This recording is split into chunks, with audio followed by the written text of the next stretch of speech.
Geil. Gut, das sollte man nicht sagen, wenn du schon die Aufnahme angefangen hast. Ja, einfach. Oder, Das ist ein Ding, jetzt wissen alle Bescheid. das sind wir halt geil. Geil ist auch, dass wir hier sind. Grüezi, guten Morgen, guten Abend. Guten Mittag, gute Nacht, was auch immer. Genau. Das könnt ihr ja durchgehend hören, schauen.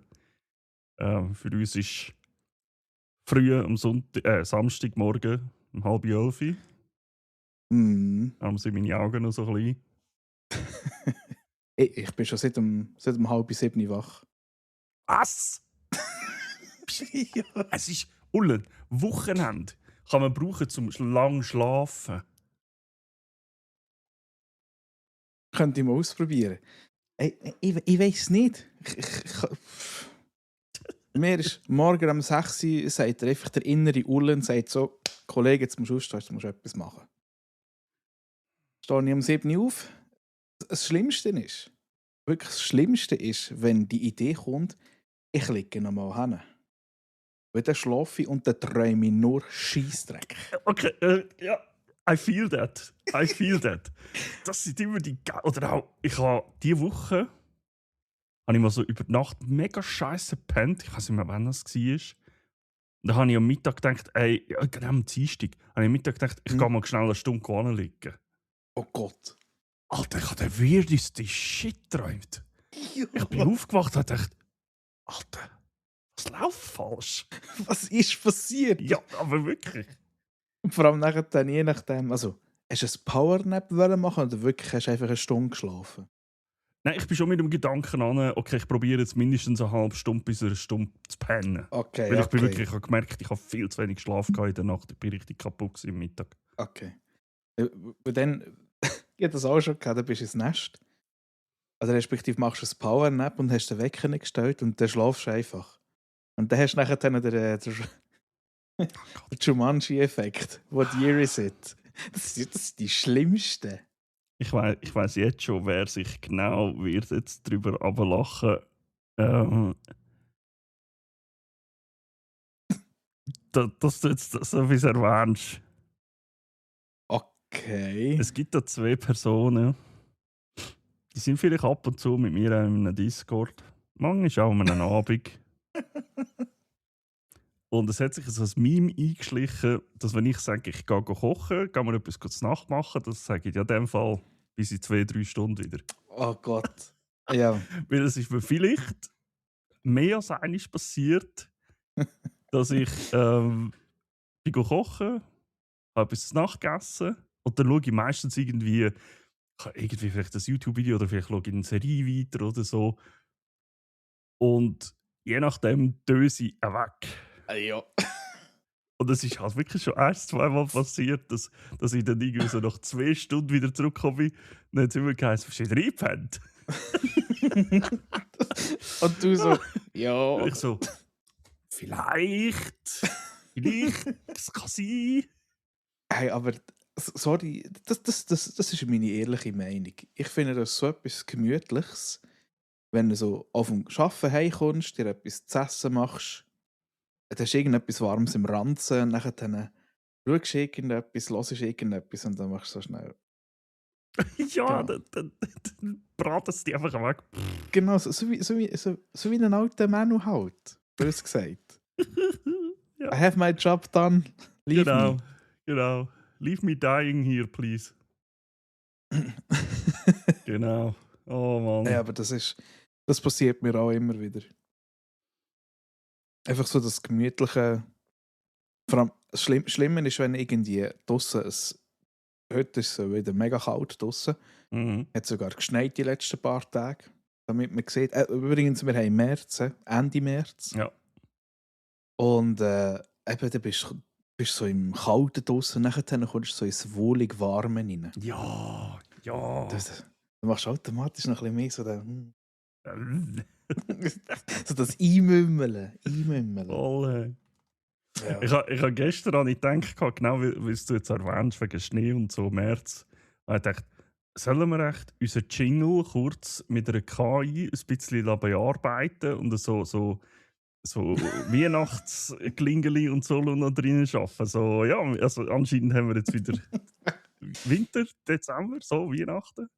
Oh, Scheiße. Ich frage mal schnell. Es ist nur eine kleine Schleichwerbung, aber für einen guten Zweck. Hast du den Weihnachtsbaum wieder ausgepackt, oder was? Nein, aber Ja. hast du das letzte STC-Video gesehen? Dort hat die Ja. Nascha plötzlich wieder eine Weihnachtskappe an. Eine Sammy Klausen-Kappe in einem Clip. Scheiße, Mann, die haben das vorgeschädelt, sage ich. Die haben gewusst, der Schnee kommt noch einmal. Voll? Scheiße. The hell? Ah. Conspiracy, hä? Da Verschwörungstheorien rum. Immer. Geil. Ich habe diese Woche eine andere Verschwörungstheorie. Oh. Alle Aluhütchen anlegen. He? Also, Ich kann meins es ist, nicht kein, dran. es ist nichts Schlimmes. He? Also, keine komischen Wesen oder so etwas. Aber ich behaupte, es gibt Mini-Wurmlöcher. Und zwar hast du das nicht auch schon mal gehabt. Ich hatte das diese Woche sogar 2-mal gehabt. Ich bin von daheim in mein Geschäft gefahren und ich bin plötzlich dort gewesen, bin ausgestiegen und dachte, wie bin ich jetzt so schnell da gewesen? Es ist einfach so ein Mini-Wurmloch, was einfach so macht, so.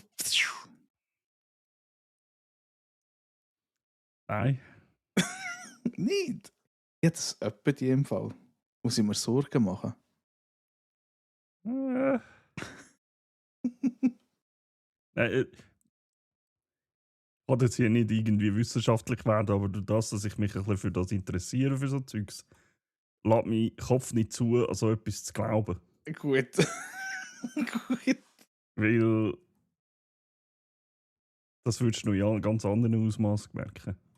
So ein bisschen zerrissene Körperteile und so, oder nicht? Ja, auch bevor du überhaupt in die Nähe kommst von dem, so als kleinste Wurmloch hat gravitationelle, oder wie das heisst, Auswirkungen. Ja, es wäre nicht mehr schön hier zu wohnen. Überhaupt möglich. Ja. Okay. Das, In dem Fall keine Wurmlöcher, das sind die 8-minütigen wie heisst es so? Uptown-Funk-Lieder, die ich höre, während sie im Stau sitzen, wo mir einfach in so eine Trasse reinhauen. ja, ich habe ganz eine andere Theorie. Erzähle. Hast du dich nach so einem Ereignis mal vom Doktor untersuchen? So nach gewissen Sonden oder so? Ah, darum brennt mein Arsch immer. Ach Gott. Sorry, das ist jetzt eine Ja, aber auf das wollte ich raus. Ja, genau. Auf das wollte ich eigentlich raus.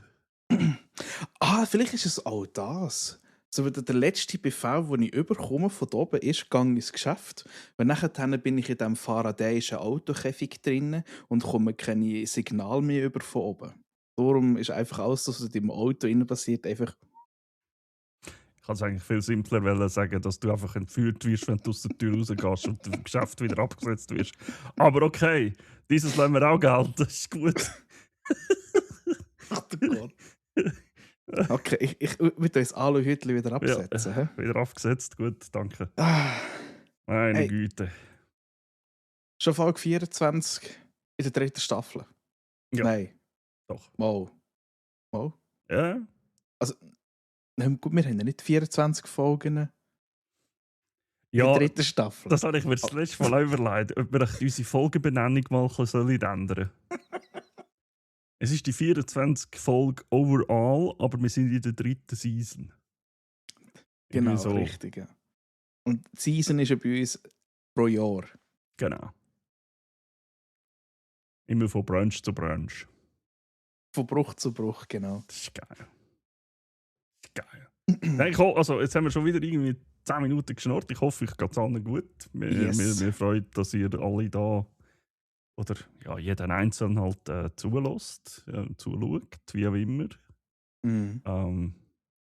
Ähm, das Mal denke ich habe es letztes Mal erwähnt, dass ich das immer fehle. Und ich will darauf hinweisen, folgt uns auf Instagram, Spotify, hau in der 5-Sterne-Bewertung raus, wenn es euch gefällt. Wenn nicht, dann sagt uns, was wir besser machen sollen oder was ihr euch gerne würdet wünschen. Das hilft uns Genau. weiter und euch gefällt es vielleicht auch besser. Ähm, wir haben eine Webseite, da nehme ich die Schuld ein bisschen auf mich. Die ist immer noch nicht so weit, wie ich sie eigentlich haben will. Mein Traum wäre eigentlich, dort das Verzeichnis zu haben von allen Folgen und allen Filmen, in welcher Folge die besprochen sind. Ich habe schon mal etwas gemacht, aber bin noch nicht zufrieden gewesen und jetzt schlicht und einfach nicht mehr dazu gekommen, dem auch noch zu arbeiten. Hey, ja, aber gell, es ist, wir haben sie vorher, also ich habe sie vorher ein bisschen angedeutet, irgendwie. Also, ich bin auch eigentlich jeden Abend irgendwie etwas irgendwie am Machen gewesen jetzt. Ja, Mhm. Mann, das ist wirklich krass. Also eben, ja, man macht eigentlich jeden Abend etwas. Aber ich war eine Woche dran gewesen an meinem scheiß Dual-Setup. Das glaube ich, ja. Und das nur wegen Microsoft. Weil sie, ich habe darum gemerkt, für die, die es nicht kennen, das Dual-Setup ist, du hast einen Streaming-PC und du hast einen Gaming-Desktop. Das heisst eigentlich die ganzen Ressourcen, die du eigentlich bräuchtest für das OBS, für zum sonstige Effekte, die laufen eigentlich über die Streaming-PC und nicht über den Gaming-PC. Und da hier, Mikrofon oder Audio, ey, das ist so ein, wirklich, das ist eine Bestrafung gewesen. Und so, Aber du hast doch auch einen Roadcaster, oder? ja, Warum das? jetzt musst du hören, Ey, ich habe nachher, ich habe mir die Arsch gebissen, böse gesagt. Und zwar, auf meinem Laptop habe ich genau alles Windows 11 drauf und so. Aber, was ich gemerkt habe, ist, wenn ich Gaming-Sound abgelassen habe, ist nichts reingekommen vom Laptop. Und dann habe ich ein YouTube-Video geöffnet von einem Dude, der redet. Und das hast du gehört. Aber ich habe im gleichen Fenster drin, habe ich nachher ein anderes Video abgelassen. Das ist nicht gegangen. Und ich so, hä? Ey, ich habe 2 Abende lang habe ich das ganze Zeug etwa 3 Mal neu aufgesetzt, bis ich gemerkt habe, dass es auf meinem Laptop bei dem Mikrofon eine Funktion gibt, dass er eigentlich künstlich durch die Stimme rausfiltert. Ja, Eine Windows-Funktion. ja. Die heisst irgendwie so Voice Capturing oder so. Ich hatte von denen noch nie etwas gesehen und ich habe 3 Abende gebraucht, bis ich den einen scheiß Knopf gedrückt habe und gesagt habe, mach das nicht. Und nachher ist Oh, alles wow. gegangen. Weil ich bin fast Schwänz drauf. Stell dir vor, du hast das Gleiche, du hast das Gleiche offen und siehst Ja. so, hey, Stimme nimmt er, aber der Rest nicht. Warum? Und Was niemand zum sagt es dir. Teufel? Und das ist in keinem KI, also ich habe dann noch ChatGPT gefragt, hey, was soll ich machen? Und ja, du das Zeugs zurücksetzen, das ist irgendein Fehler von dem Roadcaster, das ist dort, aber der hat kein einziges Mal gesagt, hey, geh mal in die Mikrofoneinstellungen reinschauen. Okay, von dieser Funktion. Dass es so etwas im Windows direkt gibt. Also ich bin auch mega überrascht gewesen. Okay. Weil auf meinem PC habe ich die nicht, auf dem Laptop schon. Und so ist es dann nachher noch herausgefunden, wo ich dann mal gesagt habe, hey, ich tue jetzt eigentlich alles mal umkehren, um zu schauen, ob es wirklich der Roadcaster ist oder der Laptop. Ja. Hey, ich habe geschaumt dort 3 Abende lang. Geschaumt.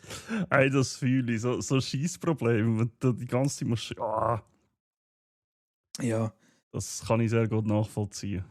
Hey, aber sonst, ich muss sagen, ich bin mega froh, habe ich das gemacht. Das ist wirklich für mein Setup, für auch die aktuelle Weltlage, ein bisschen mitspielt. Das ist die beste Option, die ich machen konnte, weil ich habe gemerkt habe, mein PC kommt bei aktuellen Games so ein bisschen so eine Grenze, wenn du beides machst. Mhm. Und aufrüsten kann ich ihn im Moment halt schlecht, weil Money und so. Mhm. Hm? Das Zeug ist nicht gerade günstiger geworden. Grad. Nein. Aber das ist wirklich eine gute Option gewesen. Habe ich gut gemacht. Steht mir auch noch bevor.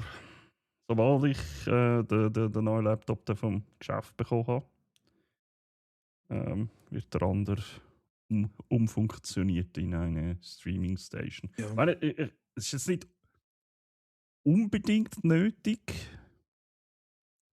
aber du merkst halt doch, und das ist so ein Mythos, den halt viele haben. Das heisst, also vor allem, was aufgekommen ist, alle haben gesagt, ja, nutzt den NVENC-Encoder, dann kannst du alles auf einem PC machen, du merkst nichts. Ist eben halt nicht so. Nein, Damals definitiv nicht. Damals war die Leistung von der Grafikkarte und vom Encoder gut genug gewesen, um alles richtig können zu handhaben oder zu stemmen. Aber heute, die Spiele sind fordernder geworden Ja. und also allgemein die Software sind ein bisschen fordernder geworden und durch das gemerkt, also ich merke es effektiv. Ich habe natürlich eben auch in meinem OBS Effekt drin. Ich mache mit dem Nvidia Broadcast Kamera-Stuff, der frisst vor allem. Also der Ja. ist, Ja, der braucht das habe recht ich Performance. gemerkt. Ja.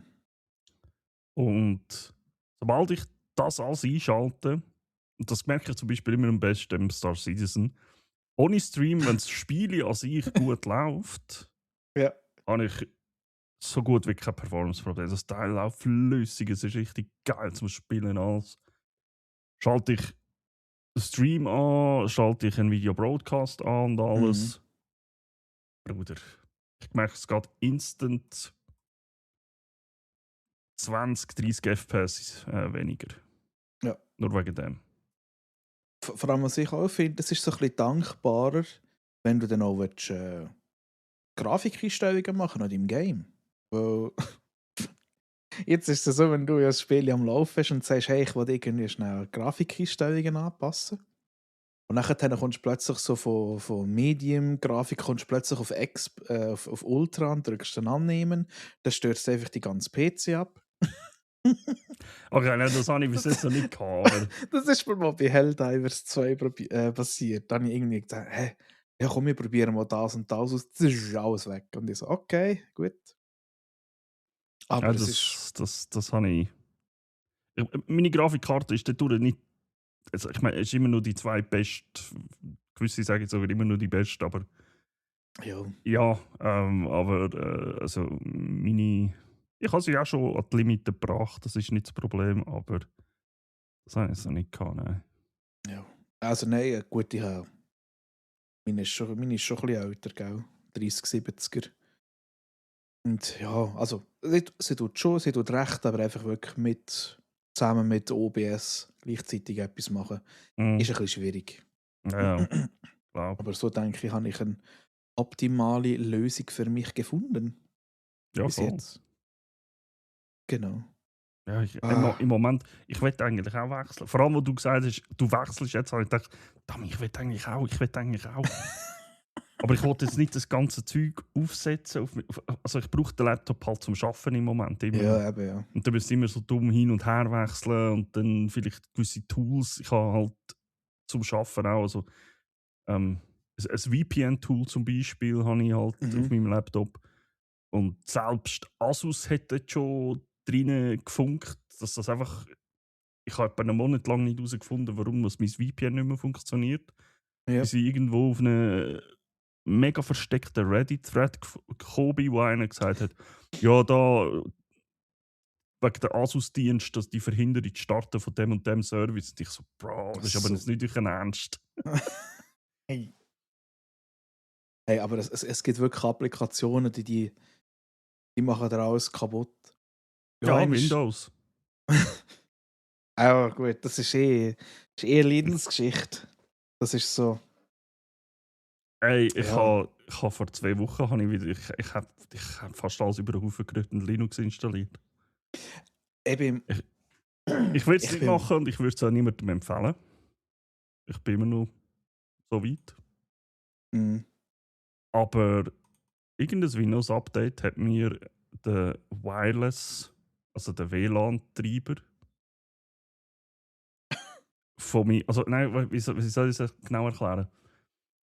Mein WLAN-Treiber, also ich weiß nicht ganz genau, was gelaufen ist. Entweder hat Windows ein Update bekommen oder mein WLAN-Treiber. Ich glaube aber Windows. Windows hat ein Update bekommen und irgendwo durch ist dann Windows und mein WLAN-Treiber. Ich Mhm. nutze kein WLAN an meinem Desktop-PC eigentlich, Ja. aber das Motherboard hat halt. Irgendwie sind die sich in die Haare gekommen nachher. Und ich bin in einem. Mein PC hat sich plötzlich einfach. Bumm, Bluescreen. Alles zugegangen. Ich bin aber Sachen am Experimentieren und habe gedacht, ja, vielleicht Geil. ist es wegen dem gewesen. Und da ist der Keim nicht mehr raufgekommen, ist in einem Bluescreen-Bootloop hängen geblieben. Dann ist er ins BIOS gekommen oder hat immer die Postmeldung angezeigt, kann ich können starten, musst du mal ins BIOS und speichern. Das Zeugs Ja. probiert. Dann ist er wieder irgendwie raufgekommen. Dann wollte er neu starten, dann ist er wieder nicht mehr raufgekommen. Ey, plötzlich hat es mir dann mal angezeigt, also was es den Fehler bringt oder was das Mhm. Problem macht. Dann bin ich schauen, dann hat es gesehen, es ist ein WLAN-Treiber. Bis ich es nachher aber wieder geschafft habe, so weit zu kommen, dass ich das ausschalten kann im BIOS. Gesagt. Ey, es war zum Kotzen gewesen. Ich sag dir, ich war kurz davor gewesen, einfach zu sagen, Format C, da bitte, Linux. Aber das Problem ist, Hey. Linux macht es nicht besser. Dann schlägst du dich nachher mit all dem Zeugs trotzdem auch um. Ja, dort hast du echt dann andere Sachen, wo die halt einfach überstellen, je nachdem. Gut, wobei ich bin auch jetzt wieder so ein bisschen am Schauen, einfach weil es mich wundernimmt, weil ich ja Mhm. offen mit dem arbeite. So ein bisschen Linux-Alternativen anzuschauen, weil wir haben bei uns im Geschäft halt Ubuntu häufig vertreten, aber das ist nicht optimal bei diesen Sachen. A- Aber schaffe ihr mit dem oder sind das eure Server? Beides. Also ihr arbeitet auf Ubuntu mit Desktop? Nein, wir haben tatsächlich ein WSL haben wir drauf deinstalliert. Das Windows Subs, also ich habe ein WSL auf meinem PC installiert, also einfach, das ist ein Subsystem, wo einfach Linux drauf Ja. läuft. Ich habe aber lang tatsächlich ein Linux auf meinem Arbeitsgerät installiert gehabt. Bis es dann geheißen hat, hey, wir machen Management-Device. Ja, Office 365 Ja, wahrscheinlich. genau, so Zeugs. Wir müssen alle wieder auf Windows zurück. Ich war überhaupt nicht so happy gewesen, weil tatsächlich hast du, wenn du wenn du mit Windows arbeitest und je nachdem so ein Programm brauchst wie IntelliJ zum Sachen programmieren, hast du halt irgendwann so komische Symbole drin. Und dann plötzlich Linux gesagt, oh, what the fuck ist das? Da kannst du Ja, einfach das nicht oder ausrollen. Encoding. Ja, oder Genau. Aber wie sagst du denn schon wieder? Ich weiß es auch nicht mehr. ja, aber wir sind auch dran, dass wir irgendwann einen virtuellen Desktop hinstellen können, wo man so mit Remote kannst drauf verbinden und dann kannst du von dort her arbeiten. Einfach damit das Zeug alles dort ist. Aber es ist, ja, eben wie gesagt, Linux ist zwar geil, aber du musst dich halt einfach damit auseinandersetzen, wenn, ich muss ehrlich gesagt auch sagen, das ist so ein bisschen der einzige Punkt, wo ich mir sage, hey, das will ich nicht, weil ich kämpfe schon den ganzen Tag mit solchem Scheiß rum. Wenn ich zu oben heimkomme und irgendetwas Ja, zocken will, ich hinhocken und zocken. ja. Und von dort her ist halt Windows leider immer noch besser. Ja. Vor allem, wenn es dann irgendwie so auf Games geht. Also, was Ja. mich im Moment am meisten davon abhält, ist halt, wenn ich irgendwie Games wie Battlefield oder so spielen Ja. dann bist du auf Windows angewiesen. Also, Ja. Kernel-based Anti-Cheat, ja, man kann davon halten, was man will. Es gibt einen Grund, warum es den gibt. Es gibt einen Grund, warum sie es so gemacht haben. Man kann jetzt sagen, ja, das ist scheiße oder nicht. Mhm. Ich habe grundsätzlich kein Problem damit, aber das halte ich einfach davon ab, Linux zu tun. So. Ja. Und tatsächlich eben, es kommt auch darauf an, was du in deiner Kiste drin hast. Also nicht mehr so fest, Ja, aber es das hat ist. gleich noch ein bisschen. Ja. Du hast immer noch Wenn, Treiberprobleme oder. genau, wenn du eine Nvidia-Grafikkarte drin hast, muss es wirklich nicht heißen, dass Linux mit der optimal funktioniert. Ja. Mit AMD-Grafikkarten ist es besser, weil die halt, glaube ich, ihre Treiber auch mehr veröffentlichen. Du Ja. kannst eben, die Mega-Cracks, die Linux dann besser machen, dass sie da halt super Grafiktreiber herstellen. Also meine Idee wäre ja eigentlich gewesen, dieses Jahr mal einen neuen PC zusammenzustellen, komplett auf AMD, weil mich das mega interessiert hat. Ja, sind wir Ja, wieder bei diesem Thema. Ja, das ist ja so. aber Das ist ja eben, so. du, ähm, genau, eben, musst dich halt ein bisschen damit auseinandersetzen. Und es ist bei diesen Sachen halt einfach nicht einfach. Vor allem eben, wenn du wirklich nur so ein Hobby-Gamer bist, bleib bei PC. Ja, voll. Ja, also, ich sag mal, wenn ihr einen Laptop rumstehen habt, den ihr nicht Mhm. braucht, haut euch mal drauf. Wenn ihr, wenn ihr wisst, wenn ihr eine virtuelle Maschine aufzieht und so, schaut es euch mal an. Das habe ich mir tatsächlich auch schon überlegt. Ich werde vielleicht auch auf meinem Laptop, wenn ich dann nicht mehr zum Arbeiten brauche, auch Dual Boot mal machen und ein bisschen mal tatsächlich verschiedene Linuxes eventuell ausprobieren. Mhm. Aber ich bin kurz davor gewesen, wirklich zu Ja, sagen, also ich wechsle, aber genau diese Sachen haben mich davon genau. abgehalten. Ich verstehe dich vollkommen. Ich glaube, es ist nicht nur uns, was so geht im Moment. Ja. Also, wenn du auf YouTube wirklich schauen, du hast viele, wo eben so einen Wechsel probieren und dann immer wieder sagen, hey, mein Setup läuft, funktioniert ohne Probleme, ich kann dort klicken, das geht alles. Und dann hast du die haben nur Probleme. Und das ist nicht einmal dann Betriebssystem also abhängig. Weil die nehmen das Gleiche. Zum Beispiel Beside ist eins, wo man sagt, das ist gut für zum Mhm. Gamen.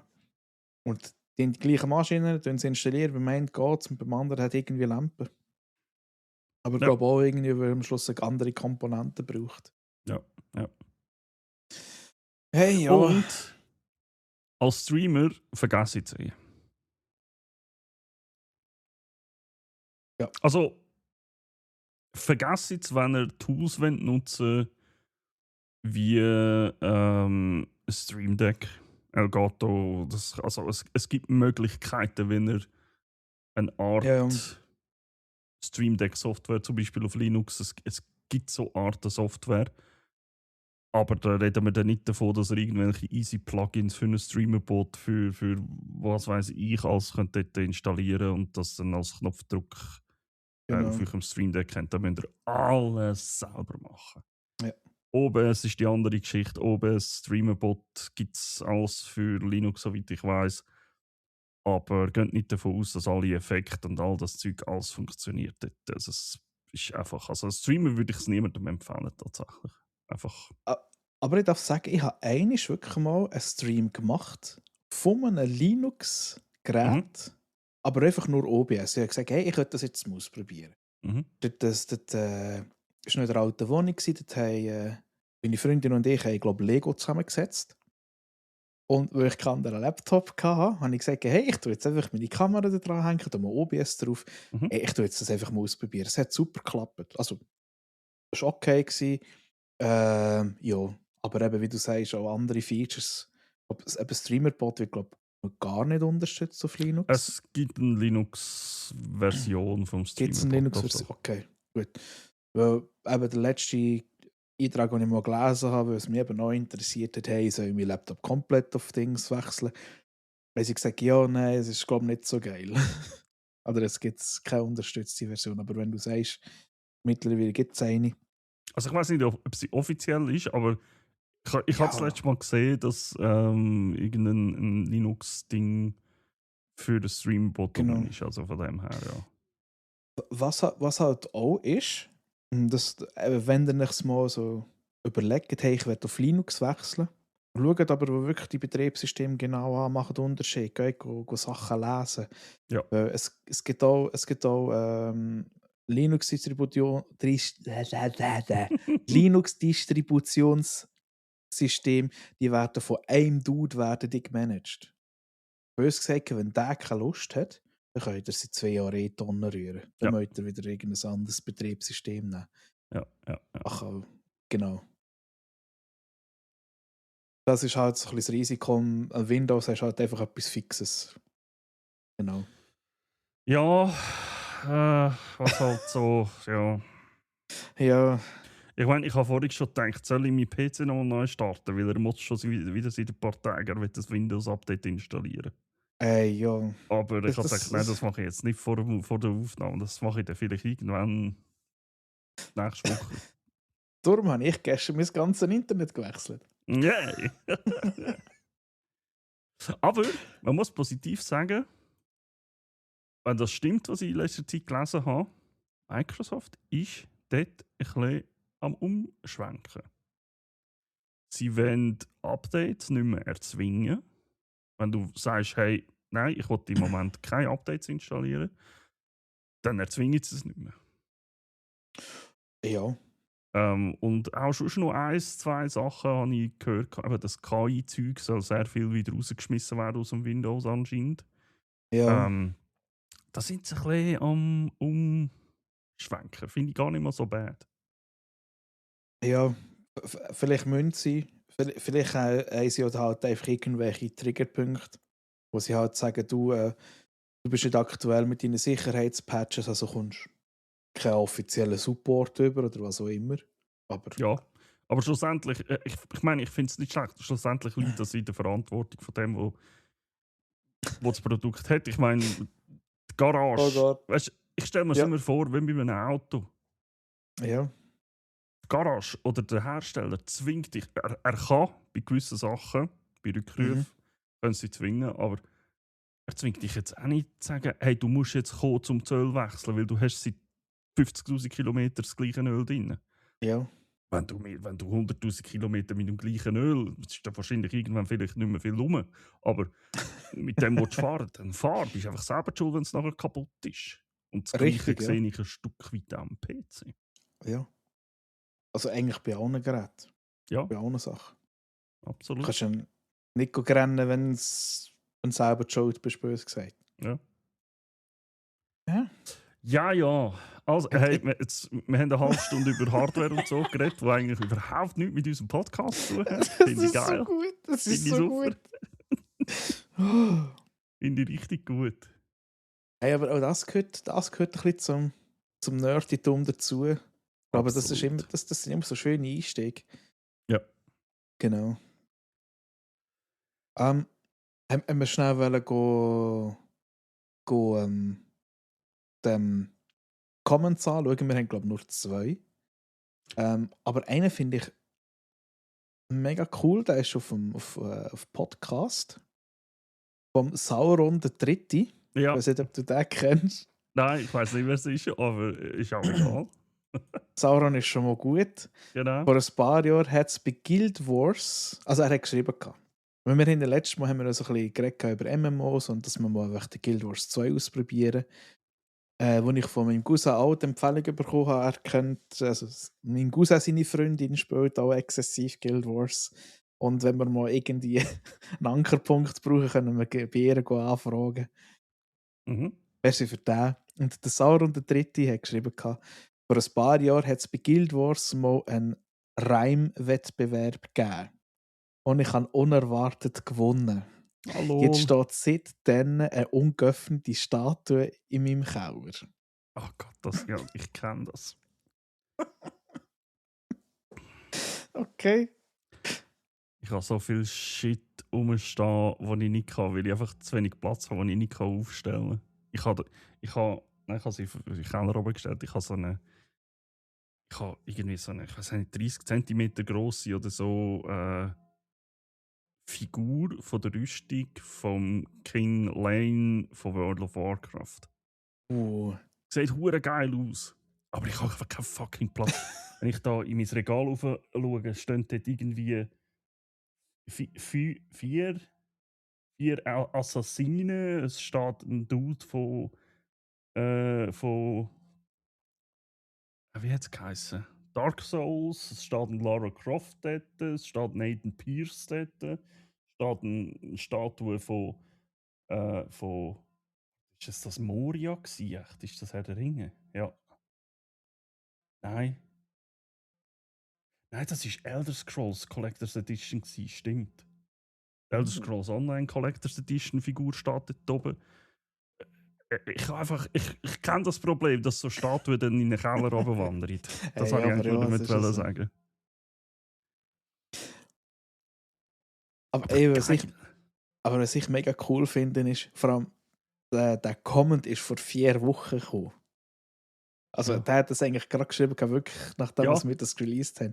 Ich finde das immer mega geil, dass so viele Leute wirklich, also gefühlt, das macht mich mega happy, dass die Leute wirklich darauf warten, dass wir die Folge dann release. Ich finde das so geil. Ich habe jetzt gerade vorhin nachgeschaut. Oh je, was Wir haben, kommt jetzt? wir haben ja letztes Mal ein bisschen ein Zeitzeug gehabt und auch irgendwie, ich weiß nicht mehr, was es war. Ein Problem hat eigentlich nichts gemacht, aber wir sind ein bisschen in einen Stress reingekommen, darum sind auch, vielleicht haben es die einen gemerkt, jemand hat es ganz bestimmt gemerkt gehabt, dass wir zum Beispiel mit Instagram nicht aktuell waren. Und so. Wir sind einfach ein bisschen hinten drin gewesen, letztes Mal. Ja. Ich habe am Morgen um 9.03 Uhr, wohlverstanden, am 9 Uhr geht ja alle die Benachrichtigung aus auf unseren Discord und so. 9.03 Uhr hat mir ein gewisser Shane geschrieben und hat mir den Post, wo in unseren Discord gemacht worden ist, weitergeleitet. Hast du gesehen, dass das Format ein bisschen kacke ist? Ja. Und ich so, ja, haben wir gesehen. Spotify hat da neue Formatierungsoptionen reingebracht und die haben wir Ja. ausprobieren. Und jetzt ist es halt so rausgekommen. Ah ja, und die Instagram-Story fällt auch noch. Und ich, Kollege! So gut, weißt du? Aber er hat einfach gemeint, das passiert ja automatisch. Aber Ja, leider ja, ist ja, Instagram halt immer noch nicht so weit. Aber ja, das ist so gut. Hey, ich finde so Zeugs mega cool. Ja, eben auch. Plötzlich kommst du irgendeine WhatsApp-Nachricht über vom Bridge. Du, wo ist die hure Folge? Und ich so, Ja, Alter! genau. Ah, Ah, nice, nice. genau. Hast du die noch vom Parzi vorlesen auf YouTube? Hast du das gerade offen? Nein, ich hatte eigentlich tatsächlich die vom Sauron wählen. Ich habe mir die rausgeschnappt. Aber, Oh, sorry, Entschuldigung. alles gut, alles gut. Mach du die vom Parzi auch noch. Weil die habe ich jetzt Okay. gar nicht ready. Ja, ich muss dann auch schnell auftun. Aha, ja gut, dann wären wir also gleich wie gewesen. Ja, aber hey, Sauron der Dritte, danke vielmals für deine Rückmeldung, für dein Feedback, merci. Ja, ich probiere jetzt einfach da noch schnell Zeit überzubrücken, bis der Blackjack den Comment gefunden hat. Ist er überhaupt dran? Ich suche jetzt gerade schnell mal nach ihm. Weil du hast gesagt, du machst. Oder, Das ist alles, also, alles gut, es tut mir leid. Also, ich habe ihn, glaube ich. Okay. Ja. Nicht antworten da. Ich habe wieder einen halben Roman Parzi geschrieben. schreibt wieder einen halben Roman, ey, ja Ich wirklich. lieb's. Aber ich finde es gut. Der Romanival. Nein, er kommt langsam zur Vernunft. Sehe ich da gerade. Also, ich zitiere. Achtung. Liebe Hosts, danke für die tolle Episode. Habe es sehr genossen und Spass damit gehabt. Vor allem, dass er nicht über Games redet und nachher 30 Minuten am WoW geht. True. Aber danke für die ausführliche Beantwortung von meinem letzten Kommentar. Schätze, wie wir sehen.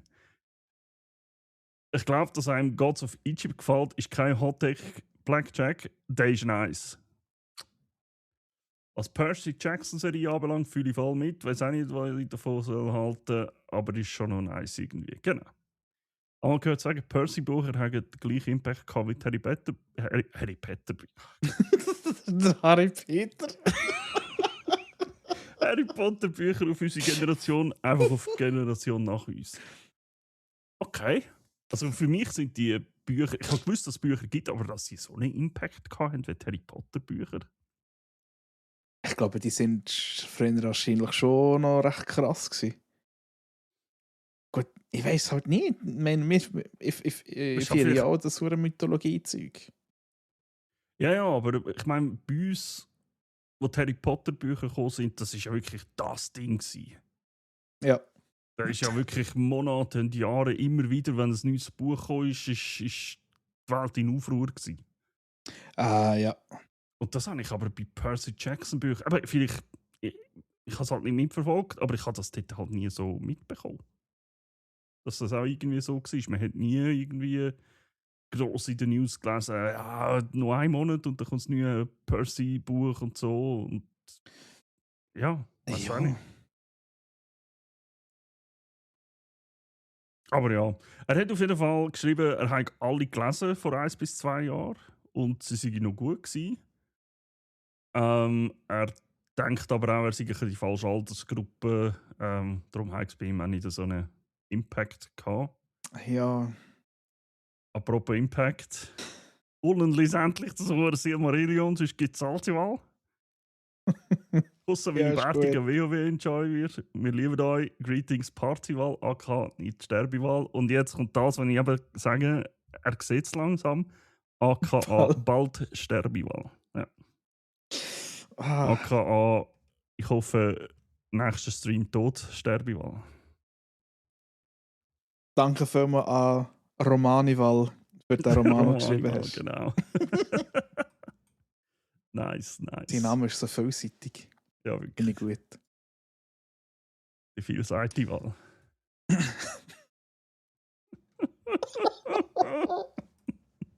Oh mein Gott.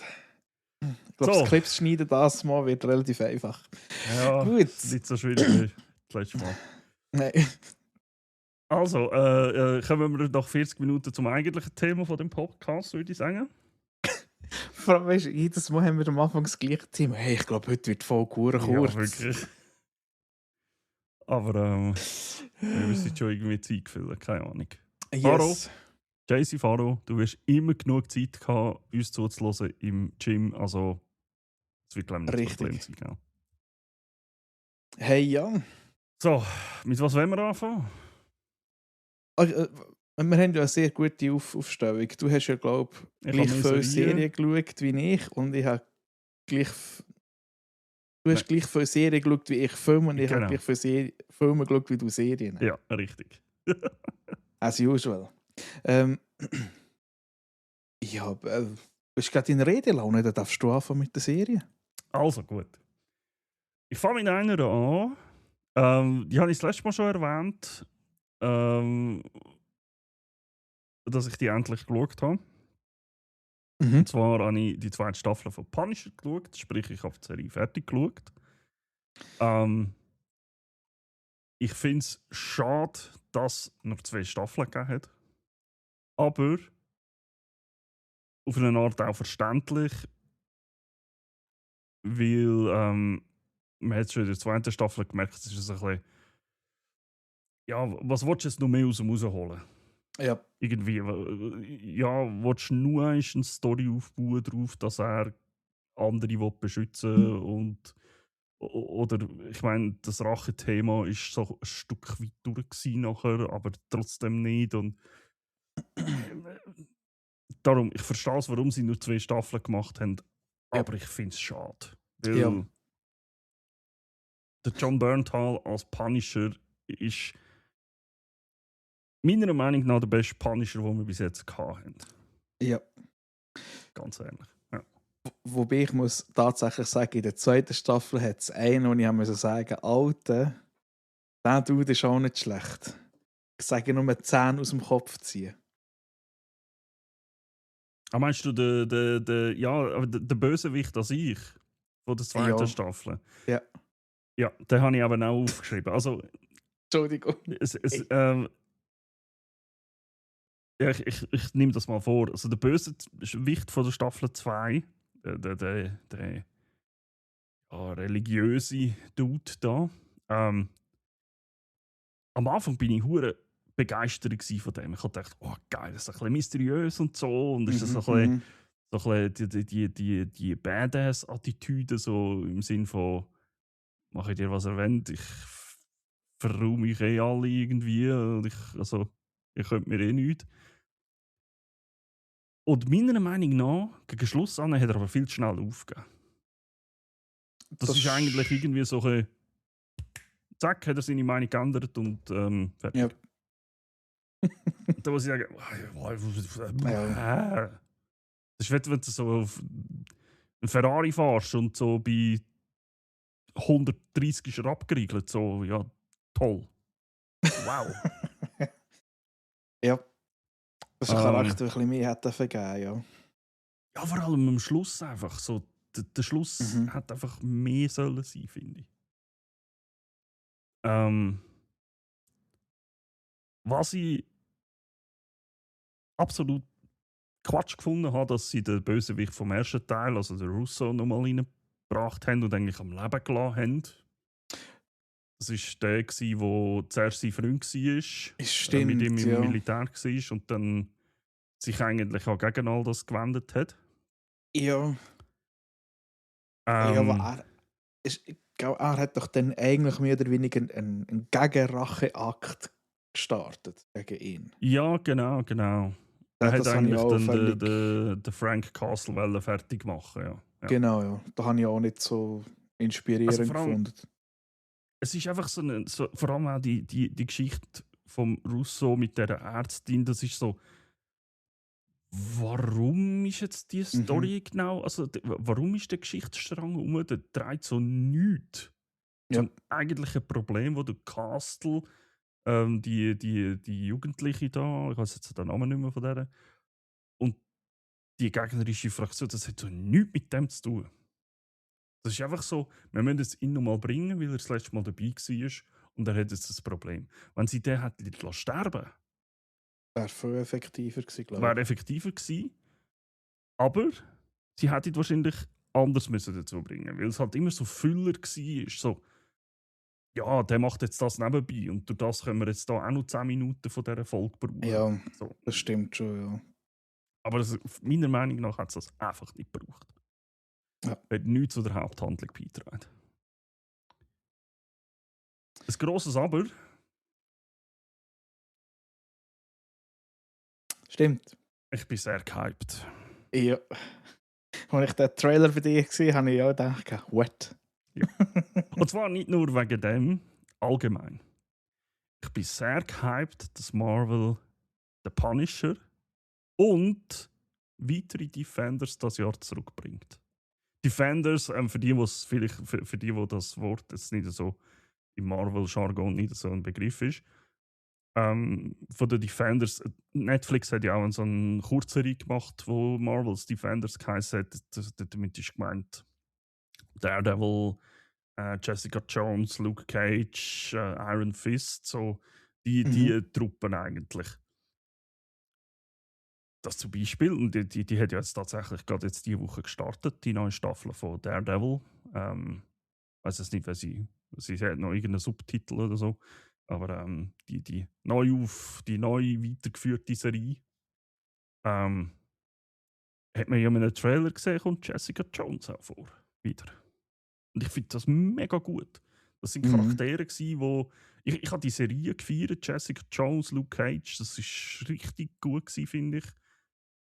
Und ich habe es schon so schade gefunden, dass sie aus dieser Miniserie Defenders nie etwas mehr daraus gemacht haben, schlussendlich noch.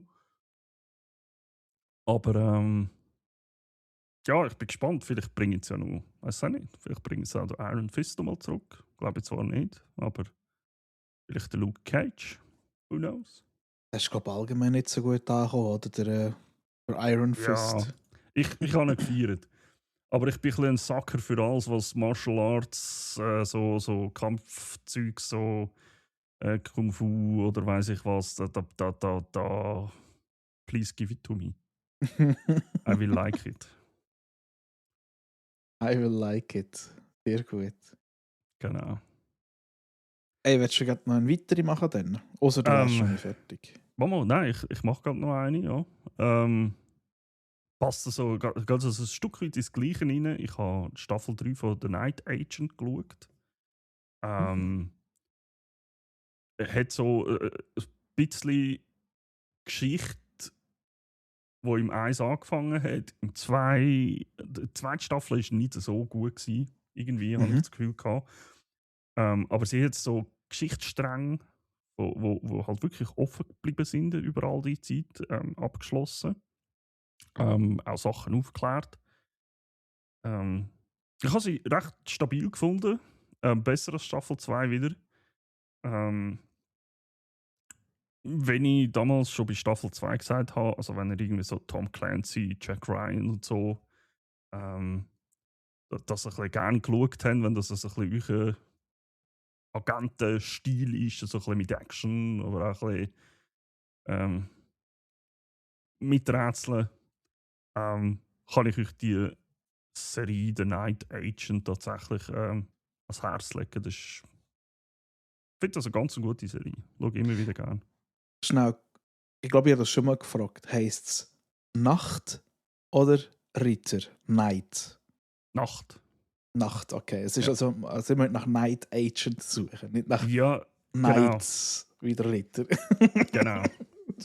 Ich finde es auch interessant, also ist jetzt ein minimaler Spoiler, wenn ihr das nicht wollt, hören, spule in der Minute für. Die Night Agents, die entstehen eigentlich wie so, die werden berufen für das, dass sie ein Night Agent sind und die sind wie so an keiner Behörde angeschlossen, also nicht am FBI, nicht an der CIA oder so, arbeiten aber Mhm. mit denen zusammen. Und die haben so eine sogenannte, ähm, wie sagst du dem?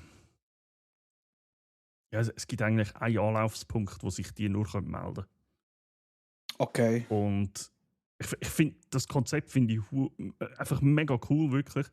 So fängt aber die Serie auch an, so fängt auch er an. Er ist eigentlich zuerst einer von denen, der bei dieser Night Action, so heisst eigentlich das ganze Unterfangen, kannst du sagen, Mhm. wo dort am Telefon hockt. Der hockt irgendwo, ich glaube, im Weißen Haus ist es, irgendwo im Keller unten in einem Räumchen hockt dort ein Agent vor einem Telefon, hat einen Ordner vor sich und wartet, bis jemand anruft.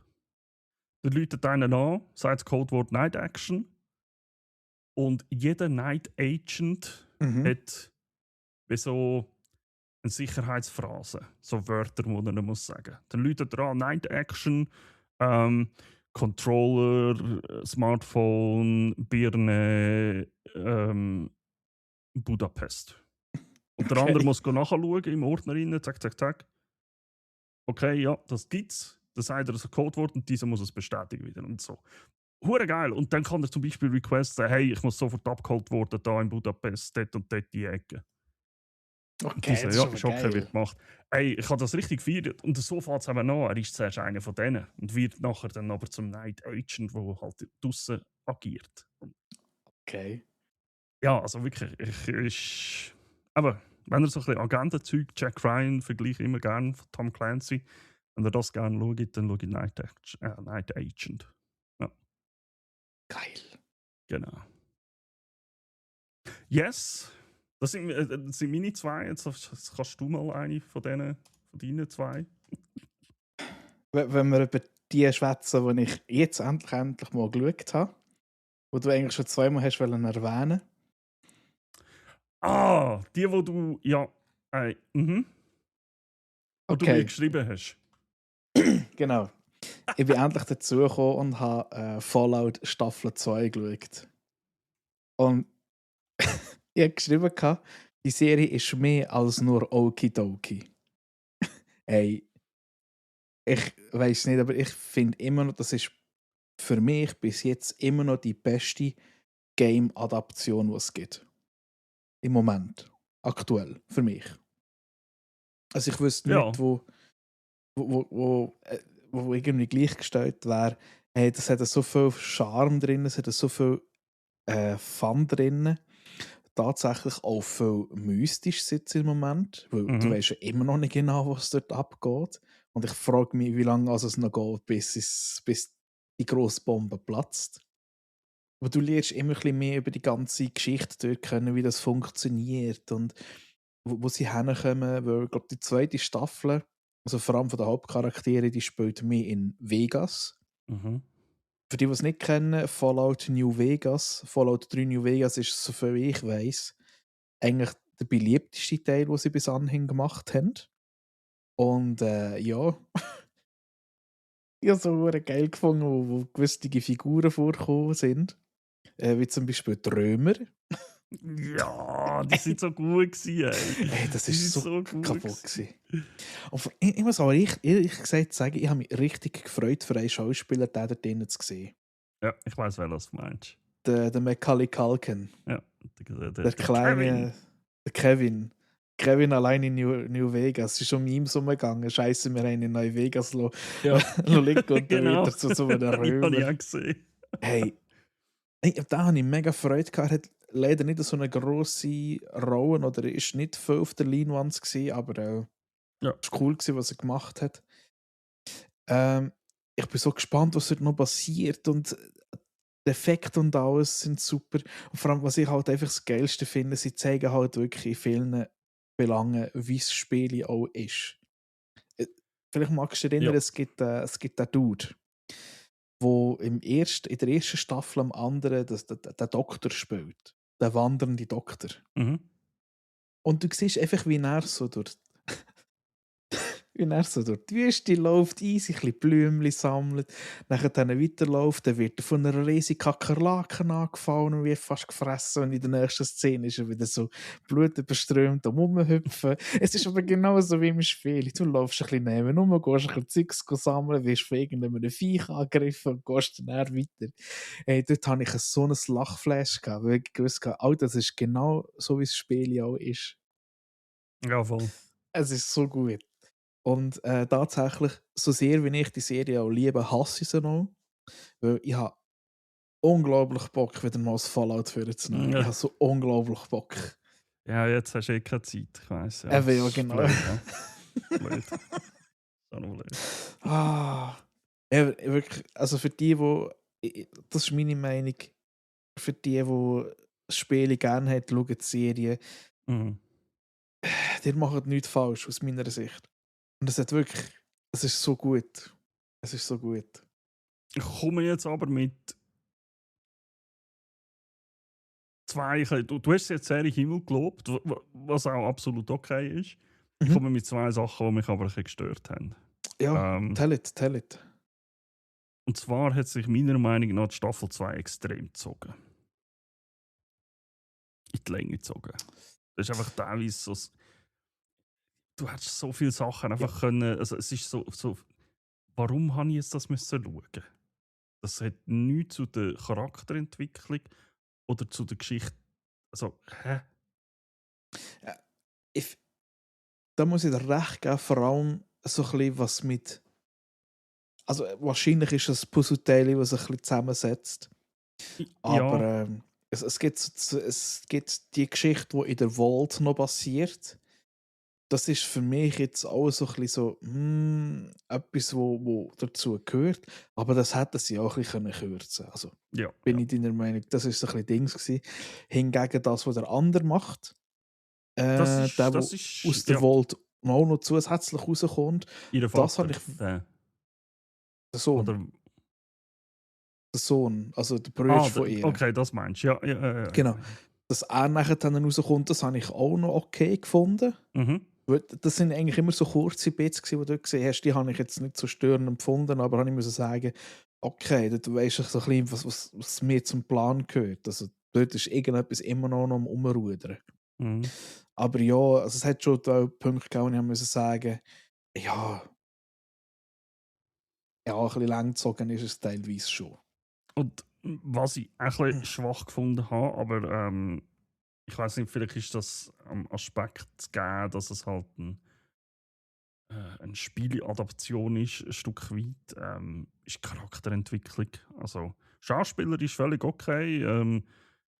Ich bin immer noch Fan von Walton Goggins, der Darsteller von Ghoul. Absolut genial. Aber so, ich meine, wie lange sind sie jetzt, also wie lange ist sie jetzt aus dem Wald raus und unterwegs mit ihm, weißt? Ja. Und was haben sie eigentlich alles schon erlebt in dieser Zeit? Aber ich merke irgendwie nicht, dass ihr Charakter daraus sehr viel weitergekommen ist, wenn sie nicht auf Drogen gewesen wäre. Okay, sorry, das ist jetzt ein bisschen ein Spoiler. Wenn sie nicht auf Drogen gewesen wäre. Wäre sie so ausgerastet? Wahrscheinlich nicht. Nein. Und Aber dann muss ich auch wieder sagen, ja, aber Mädchen, du hast jetzt, also, hä? ja, jetzt hast Weißt du wirklich schon langsam alles gesehen und denkst so, Alter, jetzt musst du dich langsam kehren. Ja. ja, ja. Aber nichtsdestotrotz, das Atmosphäre, ich feiere vor allem die Atmosphäre von dieser Serie. Ja. Absolut genial, mega gut übergebracht. Wirklich. Ich habe jetzt nicht so viele Stunden Fallout gezockt wie du, aber das, was ich gesehen habe, ich habe es halt wirklich 1:1 können relate. Ich muss, ja, genau, so hast du dich eigentlich gefühlt in dem Moment, wo du Mhm. das Spiel gespielt hast. Ja. Ähm, was mich dann ein Stück weit ein bisschen, zu einem Negativpunkt in den Spielen gebracht hat, weil im Gegensatz zum Spiel, also es ist auch ein Stück weit ein Negativpunkt an der Serie, im Gegensatz zum Spiel wirkt die Welt extrem bevölkert. Ja. Ich meine, ja, klar, in einer Serie, du musst halt irgendetwas zu tun haben oder können zeigen. Und am besten geht das ein Stück weit mit anderen Leuten, Charakteren. Aber wie viel Zeit verbringst du im Spiel einfach im Nichts raus? Musst irgendwelche Monster oder so abräumen, die dich Ja. angreifen können. Aber du siehst für Stunden keinen anderen NPC unter Umständen. Das ist ja so. Und das Und ist so ja, ein gut, bisschen. das So, ist vielleicht das andere, wo ich muss sagen, du siehst schon viele NPCs, aber die werden die alle umbringen. oder so, ja, ja, ja, ja, genau. Weil sie geht dort zu den Rangers oder wie die heißen. Mhm. Also, ja, das ist eine Figur. Und im Fallout 4 sind die Rangers, egal was, also, ich habe es bis jetzt nicht hingebracht, aber in den meisten Fällen, sobald die dich sehen, schießen die auf dich. Das ist gleich wie mit den Raiders. Raiders, wenn Mhm. die sagen, die kann man nicht diskutieren, die schießen einfach auf dich. Tatsächlich ist es so, Fallout 4 habe ich wirklich, vor ein paar Jahren habe ich einfach mal exzessiv gesuchtet. Und dort bin ich aber nachher dann an einen Punkt hergekommen. Du bist nachher dann nicht mehr allein draussen gewesen. Du bist Ja. aus einem Gebäude raus und das hat einfach nur noch geklopft und tätscht dort. Wirklich, kommen raus gesehen, irgendwann so Feuerschwaden, irgendwann explodiert so eine Mini-Atombombe und ich so, Leute, ich bin doch jetzt einfach nur schnell 10 Minuten in dieser Hütte drin gewesen. Was ist passiert? Irgendwelche Roboter, die aufeinander schießen und so. Ja. Du so Ja. völlig überfordert. Aber ja, du hast schon recht. Du hast schon recht. Aber ich glaube noch, was sie halt mehrheitlich zeigen, sind dann wirklich die Städte. Und im Fallout 4 hast du schon Städte, die relativ bevölkert sind Ja, oder ja. die bevölkert werden. Was ich auch noch muss sagen ist, Fallout 4, also so viel wie ich weiss, spielt Fallout Serie 200 Jahre, glaube nach dem Big Bang. Und Fallout 4 Ja. spielt 400 Jahre also nach dem grossen Big Bang. Und du Okay. wirst eigentlich 400 Jahre eingeschläfert in dem Sinn. Ja. Du weißt ja auch nicht alles, was dort zwischen ihnen passiert ist, aber eben, wie du sagst, ja, macht es halt einfach auch schwierig, wenn nachher dann zwei Töckerli musst zuschauen, wie sie permanent eigentlich durch die Wüste laufen und Ja, nichts ja, aber passiert. genau. Darum, ich verstehe es auch, warum sie es Mhm. so gemacht haben. Mhm. Aber es ist halt trotzdem, wenn du so das Game gespielt hast und dann zu reinschaust, musst du sagen, ja, so viele Leute habe ich ja in x Stunden nicht getroffen, wie die jetzt so kurz gesehen haben. Vor allem nicht so freundliche, die nicht auf dich geschossen haben. Ja, das kommt noch dazu, ja. Genau. Und ich meine, können wir mal darüber reden, wie einfach die an diesen verdammten Todeskrallen davon gekommen sind und so. Und ich weiss nicht, wie manchmal. Ich habe eigentlich immer riesige Bögen um die herum gemacht. Ja, Nie das ist angegriffen. Nein, bitte nicht. gut. Aber immerhin, das andere Gegenüber finde ich dann halt auch geil, wo der andere probiert, den Scharfschütze zu spielen. Gut, das siehst du im Trailer, dass ihm irgendetwas Spezielles abgeht. Aha! Ja! Das ist so gut gewesen. Hey. Also wirklich, weißt, einfach so der Humor, der bereicht Ja. es halt auf den Punkt, Ja. genau. Ja, Ja, voll. aber auch eben so diese Sachen, also aus meiner Sicht, der Charakter, den Ella Purnell spielt, also die Waldbewohnerin, also die müsste spätestens jetzt müsste sie einen groben U-Turn machen, weil sie jetzt wirklich merkt, hey, egal ob du aus einer Wald kommst oder draussen lebst, es sind einfach alle irgendwie kaputt. Ja, das Also ist schon eigentlich so. grundsätzlich wie er in der ersten Staffel, wo sie über die Scheissbrücke gehen. Und auf der anderen Seite stehen zwei und sie stehen dort und sagen, seid ihr bewaffnet? Die sind nein und die sind sicherlich bewaffnet. Also weißt du, solche, ja, Genau. genau. Ja. Hey, aber nichtsdestotrotz, ich freue mich unglaublich auf die dritte. Ja. Auch wenn es wahrscheinlich wieder, keine Ahnung, das Jahr 2 jetzt halt wird gehen. Ja. Aber it is what it is. Genau. Ja, in dem Fall mach ich gerade weiter. Yes. Mit einer anderen tollen Serie. Und zwar, ich weiß nicht, ob ich da tatsächlich jetzt viel erzähle drüber. Oder ob das wieder so ein Ding ist, wo ich auf dich warte. Entweder Invincible oder The Boys. Nein, habe ich beides noch nicht angefangen, weil die ja noch nicht fertig sind. Genau, okay, gut. Dann bin ich mal gespannt. Staffel 2 von The One Piece. Aha, nein, das darfst. Okay. Das darfst. Weil, das ist das Böse. Ich kenne One Piece tatsächlich vom Anime und sie machen ja viel nach dem Anime. Und ich tue mir leider ein bisschen zu viel spoilern lassen von diesem Zeug. Und ja, also du darfst gern. Okay.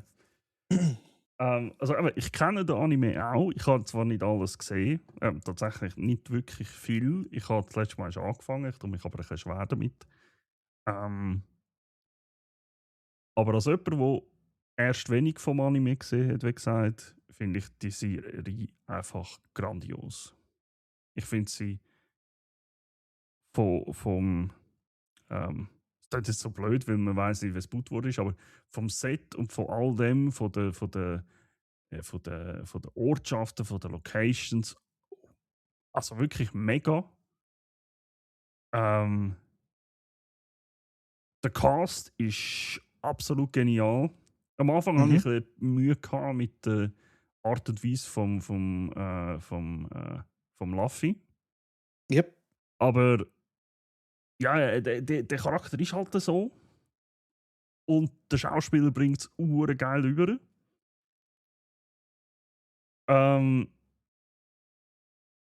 Es ist einfach wirklich gut gemacht. Du merkst, es klingt jetzt richtig doof, aber du merkst, dass da viel Geld reinfließt.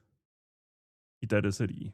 So die Szene mit dem Wal und ja, auch wenn sie. Ich ha mit dem Bert und mit dem Barracks letztes Mal darüber diskutiert.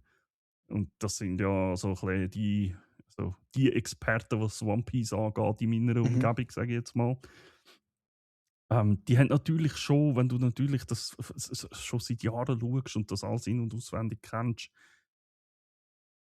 haben sie zum Beispiel auch gesagt, ja, aber das steckt da gar nicht, weißt du, im Anime ist das so und so gelaufen und eigentlich gar nicht so gegangen und das hat viel mehr Sinn gemacht. Ja, okay, kann ich verstehen, kann ich mitgehen. Aber für mich, wenn ich das jetzt als Neuling in dem eigentlich halt schaue, ich finde das einfach mega gut. Ich finde das richtig gut. Und Staffel 2 hat meine. Also, Staffel 1 war so viel erklärend gewesen, weil sie halt vielleicht eben solche, die noch nicht so drin sind, ein bisschen Charakter haben müssen erklären. Wer ist Nami, wer ist der Zoro und so weiter und so fort.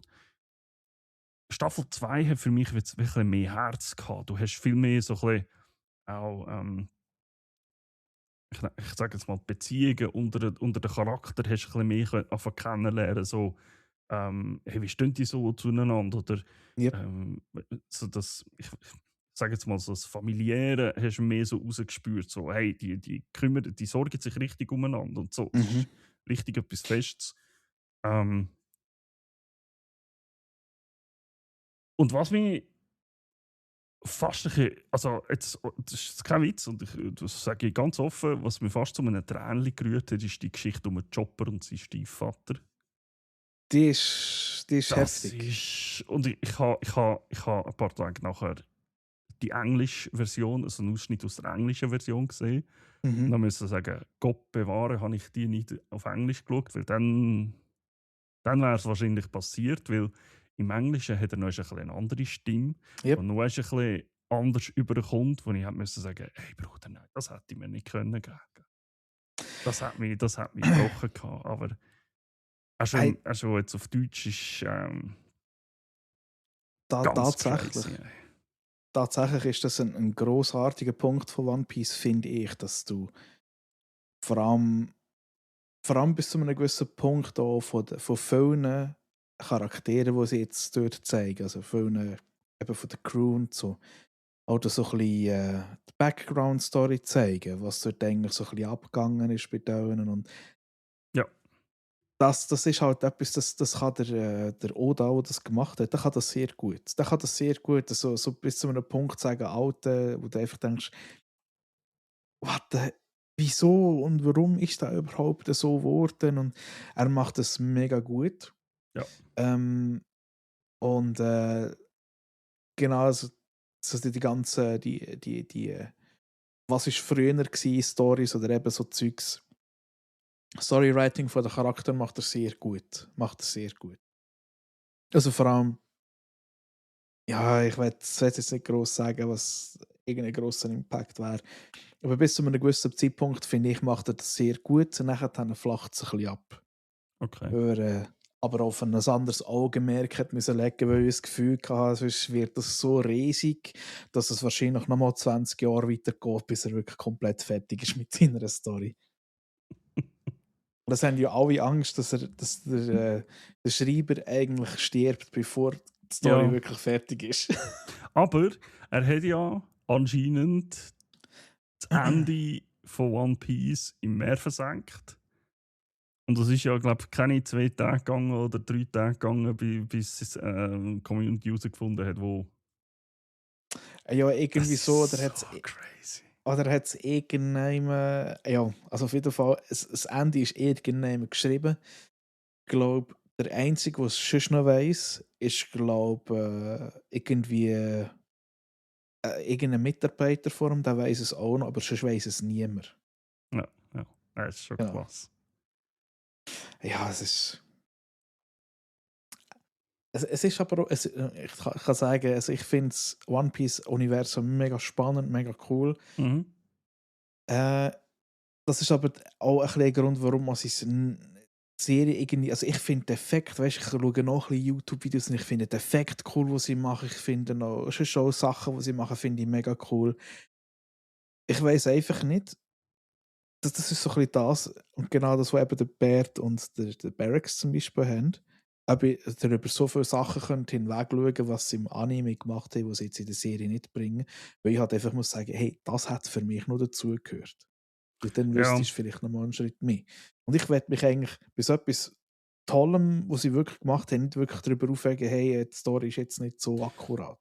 Das ist ein bisschen mein Punkt. ich glaube, wenn halt wirklich Fan vom Anime bist, dann musst du ganz anders an die Serie angehen. Ja. Weil sie sagen ja auch, die Serie wird nicht die komplette Geschichte abdecken. Nein. Die wird an einem gewissen Punkt vorher fertig sein. Genau. Und ich glaube, genau mit dem Gedanken musst du an die Serie angehen. So von wegen, hey, ich kann nicht den Anime erwarten da, sondern, wie soll ich sagen, einfach so gute Geschichten, die Highlights daraus raus, die halt ja, vielleicht ein bisschen gekürzt sind, weil halt, ja, kannst nicht die gleiche Serie mit 1000 und Hey. weiss ich was Episoden nochmal aufschlagen. Also, Genau, ja. aber ja, Aber ich glaube, dann kannst du sie schauen, habe ich so das Gefühl. genau, aber das, Den Anime gesehen hast. genau, aber ich muss auch dazu sagen, der Anime, aber du hast eigentlich drei Formate. Du hast den Manga, du hast den Anime und du hast Real-Life-Animation-Serie. Die Realserie, ja. Genau, und der Manga ist auch nicht gleich wie der Anime. Genau. Weil du hast im Anime hast du auch so, wie sagt man denn, so Fehlerfolgen oder du hast Ja. eine Geschichte, die zieht sich mega lang eigentlich. Das ist schon relativ am Anfang, oder ja, relativ lang. Die geht so 5, 6, 7 Folgen. Die kommt aber Im Manga kommt die gar nicht vor. Null. Mhm. Ja, und das finde ich aber noch interessant. Ich habe das gerade gestern gesehen in einem Interview vom Hauptdarsteller, also vom Luffy-Darsteller. Mhm. Der liest zum Beispiel immer den Manga über den Teil, wo sie nachher werden spielen. Mhm. Und im Manga gibt es zum Beispiel, ich weiß nicht, ob das im Anime vorkommt, aber im Manga gibt es die Szene, wo der Monkey D. Ruffy so Stäbchen in die Nase steckt Ja. und so und dann so das Gesicht zieht vor dem Chopper. Und er hat das gesehen im Manga und hat gesagt, hey, das ist eigentlich noch hure gut, das passt dazu, zu dieser Situation. Ist zu den Producer gegangen, hat gesagt, hey, können wir das so reinbringen irgendwie? Und voilà, es ist in der Mhm. Serie drin. Und so etwas feiere ich wiederum. Weißt du, der Fakt, der dazu geführt hat, dass der Henry Cavill nicht mehr den Witcher spielt. Die Ja. lesen das Zeug, die kennen das Zeug und sagen, hey, wir müssen das machen. Das ist wie so eine Art Fanservice eigentlich. Die erwarte ich fast, Ja. dass wir das drinnen haben. Ja. Also müssen wir das bringen.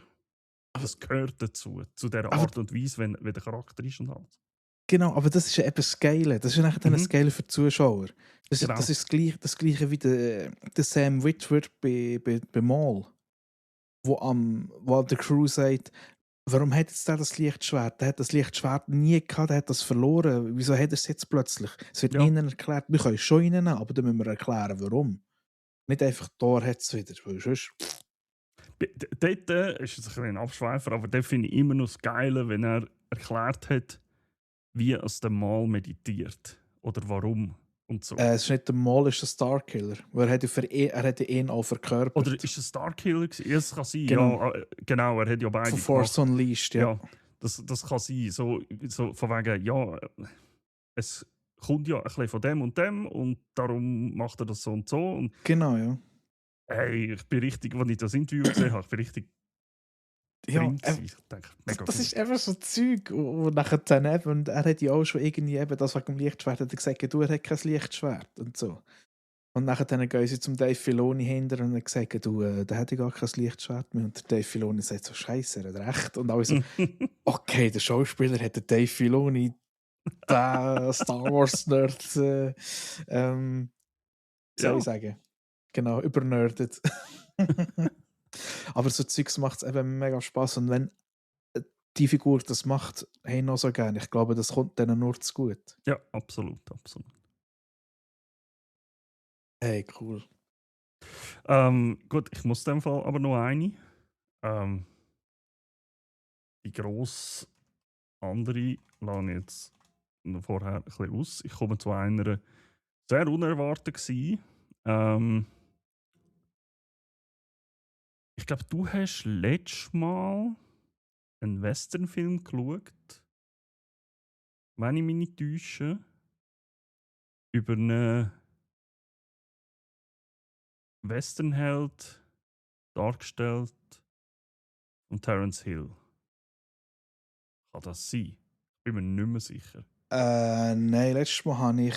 Oder ist das vorletztes Mal gewesen? Also wir haben sicher darüber geredet, mindestens. Nein, ich hatte Ed Harris habe ich gehabt.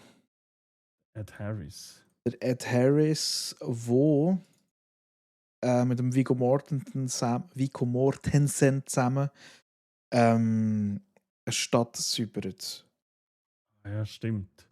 Und da habe ich noch gehabt, die zwei Gauner mit dem also der Robert Redford und Paul Newman. Ja, okay. In dem Fall habe ich. Aber wir haben, glaube ich, irgendwie kurz darüber geredet, über Lucky Luke. Ich glaube, das haben wir im Fall nicht einmal in der letzten Folge. Wir haben das, glaube ich, irgendwo mal im Gespräch, so haben wir das irgendwie. Also haben wir das gehabt. einfach so? Okay, Ja, dann kann es irgendwie auch so. sein. Ich weiss auf jeden Fall, ich habe mir das aufgeschrieben als Hausaufgabe, Lucky Luke. Mhm. Und darum, irgendwie haben wir darüber geredet. Und zwar habe ich Lucky Luke geschaut. Aber eine brandneue Realserie. Genau so habe ich auch geschaut. The hell? Ich habe meinen Streamingdienst aufgemacht und unter den neu erschienenen Folgen und Serien ist bei mir Lucky Luke gestanden. Und ich so, ich habe sie durchgeschaut, damit sie ihr nicht mühen. Weil Oh. als einer, wo Miss Gotti, ich weiß nicht, ob sie es heute noch hat, die erste Frage, die hat immer sehr viel Asterix und Lucky Luke Heftchen gehabt. Oder die Ja. Büchlein, die Geschichten. Ich habe das Zeug auf und ab gelesen. Auf und ab. Ich habe damals, du hast mich über den Lucky Luke fragen, was hast du welchen alles gewusst. Mhm. Ich habe die Serie geschaut und so das Fazit war von mir schlussendlich, was hätte können gut werden, ist leider nichts geworden. Also ist die aus 2026? Ja. Der erste Eintrag ist, wo ich lese, die neue Lucky Luke-Serie kann leider gar nichts. Ja, es ist, es ist leider wirklich so. Also, wenn ich mich so richtig zurückerinnere an Bücher oder Heftchen, Lucky Luke hat immer ein bisschen einen Witz drin gehabt. Er war immer der Held gewesen, eigentlich in diesen Geschichten. Mhm. Und von all dem hat es zu wenig drin gehabt. Es hat zu wenig Witz gehabt, meiner Meinung nach. Es hat zu wenig Lucky Luke gehabt, in meiner Meinung nach. Und zu wenig Okay. Held. Im Sinne von, ändere all die Namen von diesen Charakteren und du hast eine 0815 Western Story. Und keiner würde sagen, das könnte Lucky Luke sein. Okay, schade. Und das ist so, wenn ich muss sagen, er hätte jetzt so etwas Gutes daraus machen können. Und das ist daraus geworden. Auch so, mit was ich immer wieder Probleme hatte, tatsächlich, sind so erzwungenermaßen moderne Themen reinbringen. So Okay. also weißt du, nicht irgendwie, dass sie jetzt da, ich rede jetzt nicht von Gender-Zeug oder so Zeug, also Ja. das dann schon nicht. Oder das, wie die Verschwörer sagen, der Wokismus und so, das haben sie Ja. nicht. Das ist nicht das Problem. Aber so von wegen, ja, Therapie und so, ja, du musst in Therapie oder so. Oder einfach so, da habe ich gesagt, weißt du, warum braucht es das? Das hat nichts mit Lucky Luke zu tun. Also, die einzige Möglichkeit, wenn ich das jetzt würde sehen, wäre ein Witz vom Rantanplan. Weil der sagt ja immer irgendwelche dummen Sprüche. Das ist ja der Ja, der Hund ist dort, der genau in einer komisch. Szene vorgekommen. Und ist nachher davon gesäckelt, habe ich immer so sagen. Super. Und aber reden hätte er eh nicht können. Auch der Jolly Jumper kann nicht reden. Also, das sind einfach Tiere. Ja. Okay. Aber was ich cool gefunden habe, trotzdem, sie haben gewisse Charaktere drin gebracht, die man auch in der Geschichte und so immer gesehen hat. Calamity Jane zum Beispiel, Billy the Kid. Aber auch der hat so, aber da kommt wieder das Thema Therapie drin, der hat so seine Identitätskrisen und alles. Und, es ist, Schade. ja, es ist wirklich schade. Ich hab das gesehen, ich habe gedacht, wow, cool, Lucky Luke-Serie. Habe mich voll auf eine so ein bisschen mehr Comedy gefreut. So ein bisschen, ja, vielleicht ein bisschen lustig mit den Daltons, kommen auch vor, aber auch das ist ein Desaster. Okay. Und da kommt so etwas. Und ich habe sie durchgeschaut, ich dachte, ich schaue es trotzdem fertig alles und habe am Schluss müssen sagen, ja, ein Satz mit X, das war noch nichts. Also, so wie im Restaurant, wo schlecht gehst, essen und denkst, ja komm, wir warten mal, vielleicht kommt noch etwas Gutes. Ja, genau. Genau. Oh, schade. Nein, das war wirklich schade gewesen, ja. Ich meine, jetzt hast du so eine gute, schöne Vorlage von Asterix und Obelix, die letzte, die sie gebracht haben auf Netflix, wo aus meiner Sicht etwas vom Besten war, was sie in den letzten Jahren gebracht haben. Mhm. Ey, schade. Ja, Wirklich schade. das ist wirklich schade. Und vor allem in jeder, also das habe ich tatsächlich wirklich ein bisschen traurig gefunden, in jeder Folge ist gekommen als Hommage an René, an Maurice und Goscinny. Und ich kann sagen, das tut diesen Geschichten aber überhaupt nichts. Also, das ist für mich kein Hommage, das ist tatsächlich mehr eine Tragödie, was ihr da jetzt gerade anlegt für die zwei. Also das finde ich, aber hey. Das finde ich, ja, also gut. Geschmackssache natürlich, aber Genau. trotzdem. Das hat für Ja, mich aber nicht viel schade. mit Lucky Luke zu tun. Ja. Schade. Ja, Gut. Dann gehen wir ein bisschen auf Übersee. Ich habe letztes Mal, glaube ich, wieder mal Band of Brothers geschaut. Und tatsächlich kann ich. jetzt weiss ich, was kommt. Bin ich mal gespannt. Darf Nein, ich den Namen sagen? rat mal. The Pacific. Yes. Yes. Das ist, wenn einer sagt, er hat Band of Brothers geschaut und da kommt Ja. zu 99% kommt der Pacific. Hey, aber die Serie, die habe ich bis auf 2 Folgen tatsächlich, habe ich die wirklich mega gut gefunden. Okay. Also ich habe schon viele Szenen davon gesehen, immer auf YouTube und so, habe immer so ein bisschen Geschichten gesehen und dachte, hey, jetzt sollte ich die endlich mal schauen. Jetzt haben wir ja. Und das sind, glaube ich, 10 Folgen, die jeweils eine Stunde gehen oder so. Darum, ja, ja, also ich bin wirklich ehrlich, ich habe eine Folge habe ich praktisch komplett übersprungen, weil ich diesen Themenpunkt jetzt nicht unbedingt mega interessant gefunden habe. Ja. Zwar geht es darum, dass die Amerikaner gegen die Japaner vorgehen, nach dem Pearl Harbor, wenn es mir recht ist. Und sie erzählen dort eigentlich Geschichte auf so 2, 3 Soldaten. Also, das sind so ein bisschen die Main Characters. Der eine kommt von Anfang an mit und bleibt dann eigentlich bis zum Schluss dort in der Kriegsszenerie. Der zweite, das ist eben dann die Geschichte, die ich dann übersprungen habe, ist einer, wo mit ist am Anfang, der hat nachher dann die Ehrenmedaillen bekommen und dann haben sie eigentlich mehr oder weniger dann zurückgeschickt nach Amerika, um Geld zu scheffeln. Und weil es mir dort ein bisschen zu viel um Vögeln und weiße Gucker, was alles gegangen ist, habe ich dann müssen sagen, okay, das interessiert mich eigentlich nicht. Darum habe ich dann die Fall kann ich dann mehr oder weniger fast übersprungen. Und dann kommt noch die dritte Person, die kommt dann eigentlich bei der zweiten Welle mit.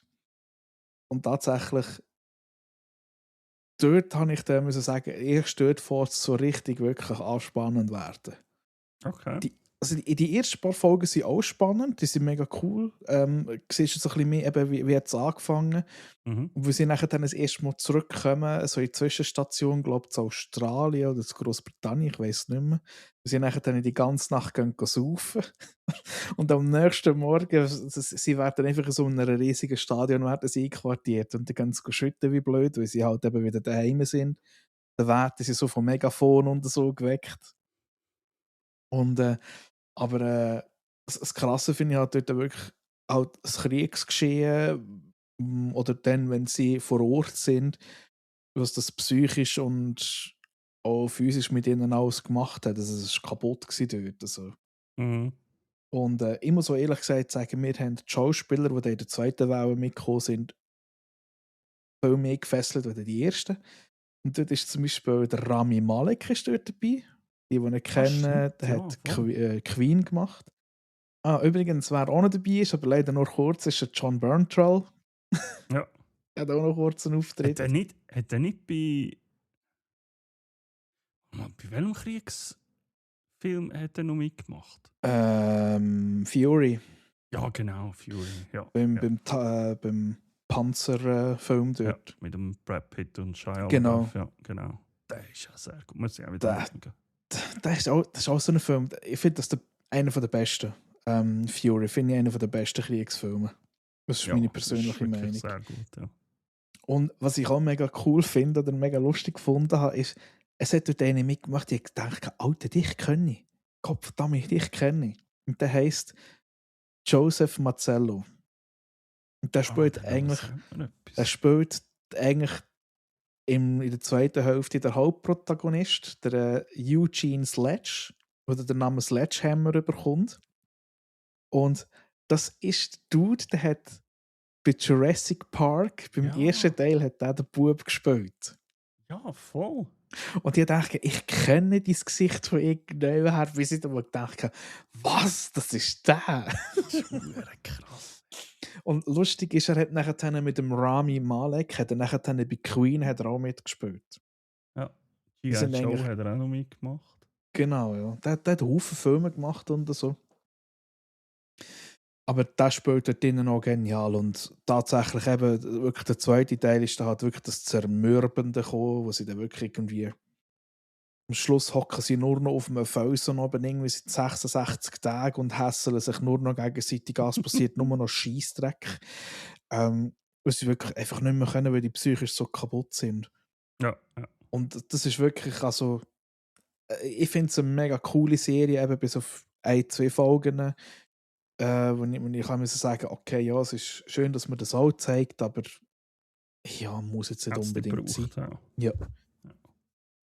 Ja, den Und Pacific habe ich tatsächlich nie geschaut. Ist mir jetzt gerade so eingefallen. ja, also er ist recht übel. Es ist recht übel Ja. dort. Genau. Vor allem, es hat Szenen drin. Das ist so zermürbend. Du hast die sicherlich auch schon gesehen, wo der eine muss schiessen. Fällt mir gerade nicht Es, rein. es gibt eine Szene, da wacht der eine auf und dann muss er gefunden. Und nachher hockt er sich so in eine Höhle ab und dann kommt der Gegner. Und schreit ihn an und jagt ihn eigentlich durch die ganze Härte durch. Er hat seine Hosen so halbmässig, hinten nachher siehst du den Arsch, wenn er durch die Leute durchsäckelt. Und am Schluss, das ist so eine Szene, da hockst du am Anfang dort. Und alle sind verdammt schockiert und dann eliminieren sie die zwei Gegner. Und nachher heisst es so, hey, Scheiße, warum hat er so lange gebraucht? Und der hat mich fast umgebracht. Und dann sagen sie, hey, das, was jetzt momentan aus dem Maus rauskommt, sollte eigentlich aus dem Hinterteil rauskommen. Dann fangen alle an zu lachen. Ja. Ja, und dann plötzlich sagt er, hey, Scheiße, ich habe mich eingeschissen und alle lachen. Weißt du, das ist so ein kaputter Punkt, den alle nicht mehr mögen. Aber es ist gleich dann wieder so lustig, die Situation. Es ist, also das ist so das Faszinierende, also gleich das Menschliche, was dort zwischendurch ist. Ja, ja, ja. Obwohl eigentlich alles scheiße ist. Das ist krass. Genau. Also eben, das habe ich da aufgeschrieben. Was die Serie so sympathisch macht, ist eigentlich Geschichten, die sie dort erleben. Auch wenn es dort eigentlich nur Dreck ist, aber es sind gleich Menschen. Ja. Genau. Ja, ich glaube, ich muss mir die zwei. Aber Band of Brothers habe ich auch, glaube ich, nie komplett geschaut. Wenn ich es mal gerade so richtig im Kopf habe. Pacific habe ich gar nicht geschaut. Das muss ich mir wirklich auch mal geben. Wenn ich also gar nichts mehr zum Schauen habe. Was ich dir kann empfehlen kann, das ist meine Meinung. Schau, wenn möglich, Band of Brothers auf Englisch. Nicht auf Deutsch. Ja, ja. Bei Pacific spielt es keine Rolle. Okay. Muss ich mal gucken. Ja.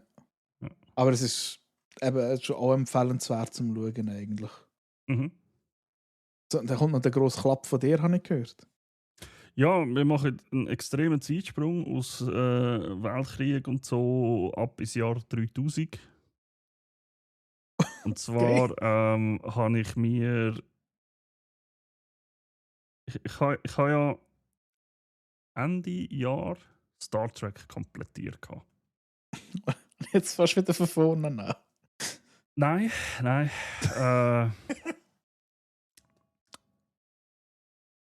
Ich habe jetzt Star Trek Starfleet Academy geschaut. Das ist eine ganz neue Serie. Okay. Wirklich brandneu. Ganz frisch. Also die erste Staffel ist jetzt ganz frisch abgeschlossen worden vor kurzem. Findet, wie gesagt, zeitmässig in den 3000er Jahren statt. Mhm. Nach dem sogenannten Brand, die ein bisschen im Star Trek drin sind, wissen, was ich damit meine. Das hat fast den Untergang von der Sternenflotte. Es hat zu sehr vielen Untergängen von Völkern geführt und hat auch fast den Untergang von der Sternenflotte bedeutet. Ist vor allem, glaube wenn ich es richtig im Kopf habe, auch bei Star Trek Discovery sehr thematisiert worden, weil die ja einen Zeitsprung gemacht haben, ungewollt. Mhm.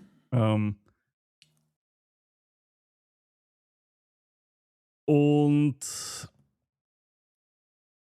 Ja, es zeigt eigentlich den Wiederaufbau von der Sternenflottenakademie. Die war ja immer Mhm. in Amerika gewesen, auf der Erde.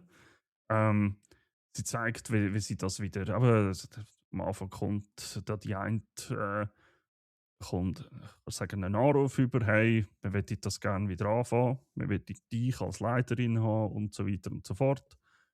Ähm, sie hat aber halt ihre eigenen, ich sag mal, Leiche im Keller noch versteckt und so, Probleme von früher, wo sie mitzieht und alles, wo sie in der Sternenflotte war. Ähm, den Anfang habe ich vielversprechend gefunden. Ich habe gedacht, cool, ja, wieder eine neue Star Trek-Serie, hat gut angefangen. Ähm, kommt aber leider zu meinem Fazit nachher, wo heißt Teen Drama meets Star Trek. Oh. Es war okay gewesen, auf eine Art und Weise, aber für meinen Geschmack für Star Trek hat es zu wenig Star drin gehabt, zu wenig Sterne. Es ist zu wenig ja, Star Trek war immer die Erforschung vom Weltraum. Ich habe einfach jetzt gerade nur das im Kopf. Ein bisschen wenig Star, dafür ein bisschen mehr Dreck. Nein. Entschuldigung, es ist jetzt ganz Es ist einfach wirklich, es ist hauptsächlich um die äh, Sternenflottenkadetten gegangen, was ihre Alltagsprobleme sind, als Jugendliche in der Sternenflotte oder auch einfach schon als Jugendliche und so. Mhm. Ja, Ja, es ist so, eben, zu viel Teen-Drama gewesen, zu wenig Star Trek für meinen Geschmack. Man hat erst zweimal irgendwie haben sie eine Mission gehabt oder sind selber irgendwo aufgebrochen, wo sie nicht hätte dürfen. Aber ja, aber ich es war einfach verstehe, was du schade gewesen. meinst. Ja. Wäre jetzt auch Ähm, nicht gerade das, was ich würde erwarten. ja, genau, ich habe einfach etwas anderes erwartet, vielleicht auch von einer Star Mhm. Trek-Serie. Ähm, cool ist aber gewesen, dass sie gewisse Charaktere gebracht haben, die man von früher auch kennt. Zum Beispiel halt wirklich von ganz früher von Star Trek Voyager, der Doktor, Mhm. wo ja ein Hologramm ist. Aber ja, ich meine, der hat halt jetzt x 100 oder keine Ahnung, wie viele Jahre er mittlerweile lebt, als Hologramm. Mhm. Ihn haben sie wieder gebracht, auch der richtige Schauspieler. Ich habe das mega gefeiert, ich finde ich super. Oder auch, was ich auch sehr interessant gefunden habe, ist, sie haben Tilly und Reno aus Discovery. Das sind zwei mehr oder weniger ähm, prominente Charaktere von Star Trek Discovery haben sie gebracht, weil ja eben Mhm. Discovery den Zeitsprung gemacht haben. Ja. Oder die zwei sind halt dann da gewesen. Reno ist öfters, die ist in der Sterne von der Akademie angestellt gewesen, die ist öfters auftaucht, das ist so eine Technikerin, Wissenschaftlerin, wie auch immer. Tilly ist, wer Discovery gesehen hat, der weiß, wer Tilly ist. Also die kannst du nicht übersehen. Im Sinne von, der hat schon rote Haare und ein aufdrehtes Duracell-Häschen eigentlich die ganze Zeit. Die ist immer um Tun und Machen und die ist auch vorgekommen. Die Charaktere haben es auch reingebracht. Halt auch, sie haben sich ein bisschen entwickelt natürlich. Es ist auch Zeit vergangen seitdem. Mhm. Ähm, habe ich wirklich cool gefunden. Und ja, ab und zu auch. Ich hätte mir gewünscht, man hätte sie auch mal gesehen. Aber ab und zu haben sie auch mal so ein bisschen Discovery erwähnt. Mhm. Ähm, weil es halt immer noch ein sehr spezielles Schiff ist, wo etwas kann, was alle anderen Schiffe nicht können. Der sogenannte Myzelsprung oder die Reise, wo sie halt einfach instant von einem Ort zum anderen können reisen. Das können halt die anderen Schiffe nicht. Und dann hat es halt etwa Okay. mal, wenn sie irgendwie in einer Folge haben sie ein riesen Problem gehabt und hat die haben, wie soll ich sagen, es ist nicht möglich gewesen, dass sie Verstärkung bekommen, einfach so. Und dann hat es halt dann geheißen, ja, Discovery können wir nicht, die sind gerade wegen dem und dem könnte die nicht kommen. Und wir sind nicht sicher, ob das mit dem Myzelsprung dann auch funktioniert, weil Warpen können es nicht und so dort durch. Also wir können nicht auf Verstärkung hoffen. Das habe ich noch cool gefunden, aber man hat sie nie mehr gesehen. Man hat nie die Okay. Discovery an sich nachher selber noch gesehen. Oh, schade. Das war ein bisschen schade gewesen. Aber ja, das sind so die einzigen Lichtpunkte, wo ich immer wieder mal denke, okay, jetzt haben wir wieder so ein bisschen Star Trek drin. Jetzt. Und dann kommt wieder irgendein Teen-Drama und dann habe ich gesagt, warum? Ja. Also tatsächlich, wenn ich danach google, kommt, oh, es ist ein Drama. Ja, Ja. aber Ja. Drama oder Teen-Drama sind für mich immer noch zwei verschiedene Schuhe. Das stimmt auch wieder, ja. Weißt, also, ja. Nichtsdestotrotz, also, wer Star Trek gerne hat, schaut sie. Ihr werdet sie einschlagen vielleicht. Es gibt eine zweite Staffel, die ist schon in Produktion, die ist nicht schon dran. Nach der zweiten Staffel wird es fertig sein, ist abgesetzt. Okay. Aber wir kommen ja schon noch genug ein bisschen jetzt, Nachschub über was Star Trek angeht. Also freue mich schon dort drauf. Wenn wir noch genug Sachen über jetzt kommen. Ja, nein, also Star Trek wirklich, es kommt wie hat es jetzt schon wieder geheißen? Es kommt mir der Name gar nicht mehr in den Sinn. Strange New Worlds. Strange New Worlds, genau. Dort kommt sicher noch mehr. Es kommt, glaube ich, noch eine Serie um Kirk aus Strange New Worlds. Da kommt er ja auch als junger Kirk kommt er ab und zu mal vor. Und ich glaube, es gibt einen kleinen Spin-off, habe ich gemeint, über ihn. Es sind noch Gerüchte irgendwie über andere Star Trek-Serien im Umlauf. Ja, ich bin gespannt. Ja. Ich finde es auch cool, dass Star Trek, das hat so einen. Das hat so wie soll ich sagen, den gleichen Standpunkt wie Star Wars beim Geschichten erzählen. Nicht was inhaltlich abgeht, sondern du hast halt, wenn du halt das Universum hast, hast du halt einfach eine unendliche Ausschöpfung an Ideen. Und das ist eben mega cool. Du musst halt einfach schauen, dass es dann nicht allzu repetitiv ist, aber das ist halt einfach ein Schöpfungspotenzial. Einfach, ich habe ein Universum, let's go. Ja, ich finde, also ich vergleiche es mittlerweile gern mit Herr der Ringe. Was so das ganze Universum angeht, da fängt es an bei den Völkern, bei den Zivilisationen, die es gibt, zu Sprachen. Ich meine, Klingonisch kannst du lernen wahrscheinlich auf Duolingo. Das ist eine voll-fledged Sprache halt. Aber auch anders, also, weißt, also die Geschichten um Bajor, um all die, also bei Deep Space Nine zum Beispiel, das ist ja, das ist so ein grosses Universum mittlerweile. Darum vergleiche ich das immer gerne mit Herr der Ringe, mit all diesen Völkern dort, mit den Sprachen, die der Tolkien sich ausgedacht hat und so weiter. Das hat für mich mittlerweile gleiche Ausmaß.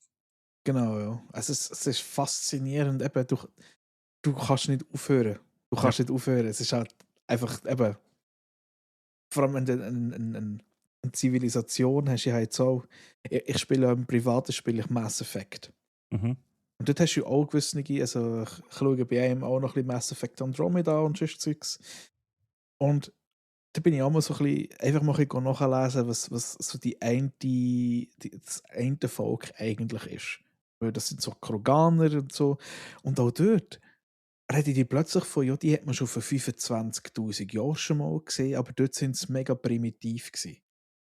Und daneben, du hast dann eigentlich 25.000 Jahre, wo du kannst.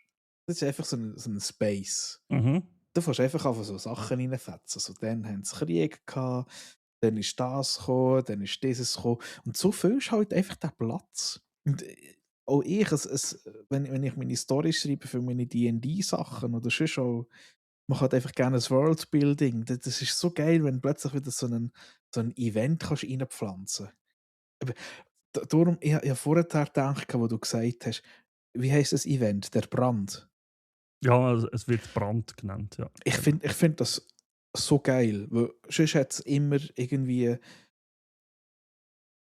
Das ist so ein mega einfaches Wort für einen grossen Event. Es heißt einfach Brand.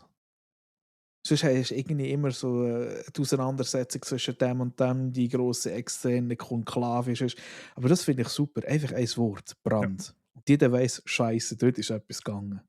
Ich habe es gerade mal schnell nachgeschaut, weil ich habe tatsächlich auch nicht alles darüber gewusst. Schnell zur Erklärung, wie sie das da, was der Brand ist. Der Brand ist ein galaxieweites katastrophales Ereignis, das sich irgendwann im 31. Jahrhundert ereignet hat.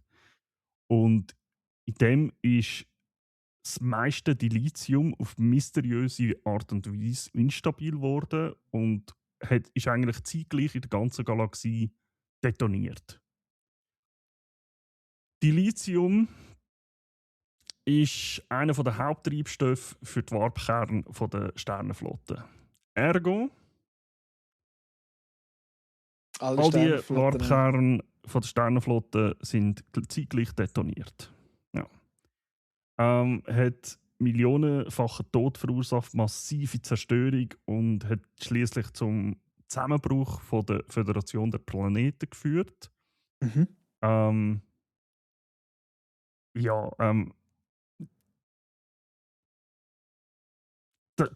Das ist der Auslöser der Instabilität des Dilithium ist eine Subraumschockwelle, welche durch den vereinsamten psychischen labilen Kelpianer namens Sukal verursacht wird. Weißt du, was ich geil finde? Du bist sicherlich auch gerade auf memoryalpha.fandom.com. Ja, genau. Viel von dem Ereignis erfährst du tatsächlich in Discovery, Star Trek Discovery. Da geht es sehr gross um das Thema. Und das führt sie jetzt halt nachher so weiter jetzt in den Sternen. Was ist nachher passiert? Aber die Vereinigung, Genau. also United Federation of Planets, ist weg, gibt es nicht mehr. Was ist mit der Sternenflotte? Aber ich finde es cool, dass das Geile ist. Das finde ich mega geil. Storywriting. Es heisst einfach, es ist detoniert. Du weißt nicht warum, du weißt nicht wieso. Und das lässt einfach ein grosses Fragezeichen dahinter. Hat das jemand geplant? Ja, eben, also Auslöser von der Instabilität war eine Subraumschockwelle. Ach so. Der Subraum ist ja. Also, stimmt, ja. Ich könnte jetzt da stundenlang darüber diskutieren, was Subraum und weiss ich was ist. Machen wir nicht. Aber das ist so ein Raum zwischen dem Raum, eigentlich, kannst du sagen. Und es hat einen Dude gegeben, aber das ist bei Discovery dann, wo das verursacht hat. Der Sukal, oder wie der heisst. Ja, Sukal. Der hat das eigentlich verursacht. Der ist vereinsamt, der ist psychisch gsi. Super Voraussetzungen. Ja, halt wirklich, ja. vor allem zum Kollegen finden. Wenn er einsam war. Hey, komm. Ja.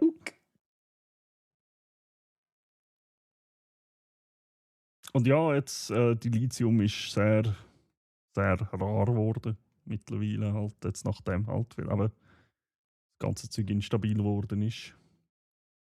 Und was ist tatsächlich, ich glaube, das mache ich nächstens mal. Ich muss noch ins Discovery schauen. Halt genau einfach der Part, wo es um den Brand geht. Mir das nochmal ein bisschen in Erinnerung zu holen. Und jedes Mal, faszinierend. wir haben das letzte Mal über MMOs geredet. Und jedes Mal, wenn ich eine Star Trek-Serie schaue, sobald ich die 3 prominenten Töne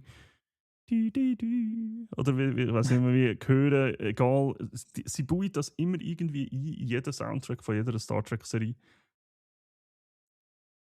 Bin ich kurz davor, mir wieder Star Trek Online abzuladen und wieder einzuloggen und nach 2 Tagen wieder zu deinstallieren, weil sonst keiner spielt. Ja, das ist der Fluch von sterbenden MMOs. Nein, das MMO lebt. Ist das... Aha, weil du halt einfach aus dem Kollegenkreis der Einzige bist, was... okay, genau, gut, sorry. Genau, so. Ich würde jetzt mal denken, das wäre cool. Und dann denke ich, ja, aber allein wollte ich nicht spielen, habe ich keine Lust. Ja. True. True. Ja, eine Serie haben wir durch. Ja. Let's go. Erzähl mir. Und da kommt jetzt ein Paradigmenwechsel, jetzt hat der Ullen den Vorrang. Genau, also ich fange mal an mit. Ich war im Kino gsi, mit meinem Bruder und mit dem Cousin, seiner Freundin. Mhm. Und wir haben den Film Hoppers geschaut. Das ist ein neuer Film von Disney und Pixar, wo es darum geht, dass sie einen Ort haben, also einen idyllischen Ort mit Wald und alles. Und dort ist ein Mädchen, mit ihrem Grossi hat dort gelebt. Und das Mädchen war immer so ein bisschen Freiheitskämpferin gewesen. Also der Film von denken kann, dass sie irgendwelche Tiere aus der Schule retten, weil sie das Gefühl hat, hey, die müssten frei sein und so. Und nachher kommt sie eben an diesen Ort hin. Und der idyllische Ort, der möchte der Bürgermeister eigentlich abreißen, damit er dort eine Straße bauen kann. Es geht so ein bisschen um Natur und wie der Mensch hat sich ausbreitet. Und sie finden dann halt einfach raus, hey, an diesem idyllischen Ort, wo früher so viel Leben war, dort gibt es einfach keine Tiere mehr. Und sie finden dann nachher ein Keimlabor von einer Lehrerin, die sie in die Schule geht. Und die tönt eigentlich die Menschen, also soll ich sagen, das Hirn vom Menschen in einen Biber verpflanzen. Das ist der Ja. Film. Okay, von dem habe ich mal einen Ausschnitt gesehen, ja. Hey, Oder einen und Trailer. der Film ist so etwas von gut. Ohne Scheiß jetzt. Der ist wirklich so etwas von gut. Ich habe ein paar Mal mega fest lachen. Also wir waren die Leute im Kino und es hat Kinder im Kino gehabt. Ja. Er spricht eigentlich aber auch allgemein ein gutes Thema an. Er bindet es aber nicht so grob auf, denkt es mir. Also es ist jetzt nicht irgendwie, hey, alles das, was die Menschen machen, ist schlecht und alles das, was die Tiere machen, ist schlecht. Also findest du es ein gutes Mittelmaß. Mhm. Sie können es mega gut erzählen. Die Charaktere sind mega geil geschrieben. Und ja, es fühlt sich eigentlich an wie Avatar, einfach für Kinder. Ich finde es so cool. Ich finde es so cool, sie nehmen das selber auch als Witz rein. Als ich das erste Mal in den Körper reingeht und sagt, hey, das ist ja wie Avatar. Und das ist so gut. So gut. Und tatsächlich eben, also gut, mit dir geht wie immer, aber was dort abgeht, teilweise habe ich Tränen gelacht. Okay. Und genau, und sie tun echt, also ihre Aufgabe wäre eigentlich, dass sie einen Biber findet, wo wieder an den Platz geht, einen Damm bauen, damit dort das Wasser gestellt wird und dort ein idyllischer Ort wieder zur Verfügung steht. Ja. Genau, und dann finden sie eben heraus, dass sie irgendwie so gefakte Bäume aufgestellt haben, die Lärm machen, die Tiere verscheuchen. Und die können es dann abreißen und so weiter und so fort. Und der eins führt dann zum anderen. Und das ist wirklich mega gut gemacht, es ist mega schön animiert. Eben Charaktere sind auch herzig und alles. Hat auch gute Entwicklung drin. Zum ehrlich zu sein, ich habe den Schluss ein bisschen creepy gefunden. Ja, also vielleicht nicht mit allzu jungen Kindern dort in das Kino reingehen. Okay. Also am Schluss ist es ein bisschen verstörend. Aber tatsächlich, ich will jetzt noch nicht so viel sagen, weil es wird ein bisschen zu viel spoilern. Aber ich habe ihn mega gut gefunden. Also auch mit denen, die ich ins Kino bin, habe ich auch gesagt, also, der Schluss ist ein bisschen grob für Kinder, aber oh. Schlimmer als Bambi.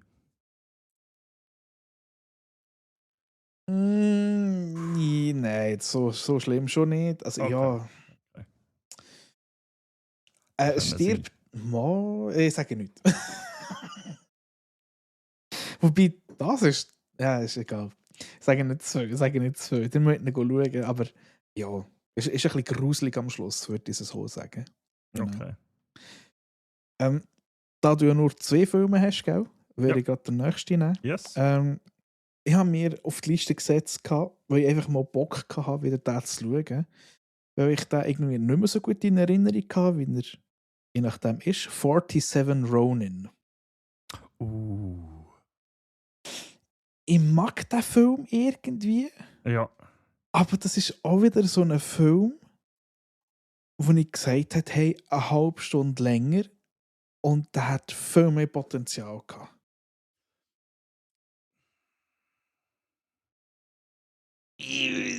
Aber er ist gleich gut. Er ist gleich gut. Aber was hätte jetzt in dieser halben Stunde noch sollen machen? Weißt du, so, das ist dann die Frage. Ja, das ist das andere. Oder vielleicht 2 Filme daraus machen. Der erste Teil, weil der ist aus 2013. Der erste Teil, wo man vielleicht irgendwie. Also darum, er ist aus 2013, ich gehe nicht davon aus, dass das ein grosser Spoiler ist. Ja. Gut, weil es beruht ja auf einer wahren Geschichte. Das ist einfach ein bisschen fantasievoller erzählt. Die 47 Ronins hat es gegeben. Ja. Dann ihren König, also nicht ihren, was ist das, Kaiser? Ja. Oder einfach ihren Gebieter ist umgebracht worden oder respektive verraten worden von einem anderen Gebieter. Und die Ronins, die es dort hatte, also die Samurai, sind dann nachher zu Ronins geworden und haben sich dann nachher gerecht. Ja. Ich hätte es jetzt vielleicht gut gefunden, wenn der erste Teil der Verrat gewesen wäre und der zweite Teil wäre dann nachher ein Drache gewesen, zum Beispiel. So hätte man es auch machen können. Aber Ja, ich meine, aber dann ja, das ist halt eine andere Frage, ob es dann nicht wäre zu er viel wahrscheinlich ist. wieder zu lang. Also weißt du, dann hättest du wieder irgendwie müssen trotzdem füllen. Ja, Vielleicht hättest du eine halbe Stunde mehr können reinpacken, aber was machst du mit dem Rest von der Zeit für einen full-fledged Film, weißt du? genau. Das ist dann wieder. Nichtsdestotrotz, eben, ich schaue ihn eigentlich gerne, habe ich mit dann wieder gemerkt. Hat auch eigentlich mega coole Effekte drin für die Zeit.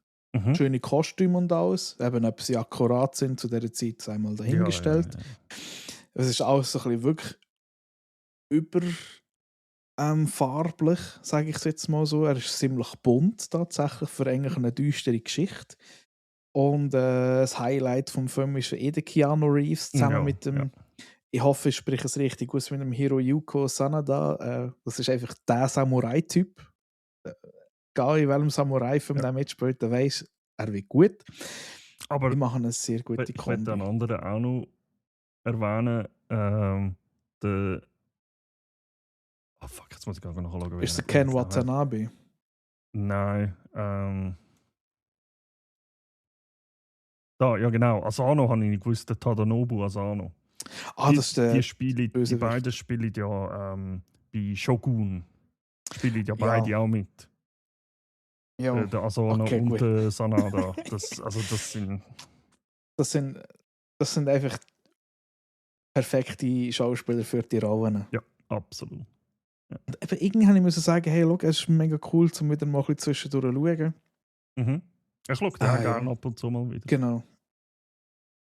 Nicht ein mega krass guter Film, aber nice to watch, sage ich jetzt mal so. Ja.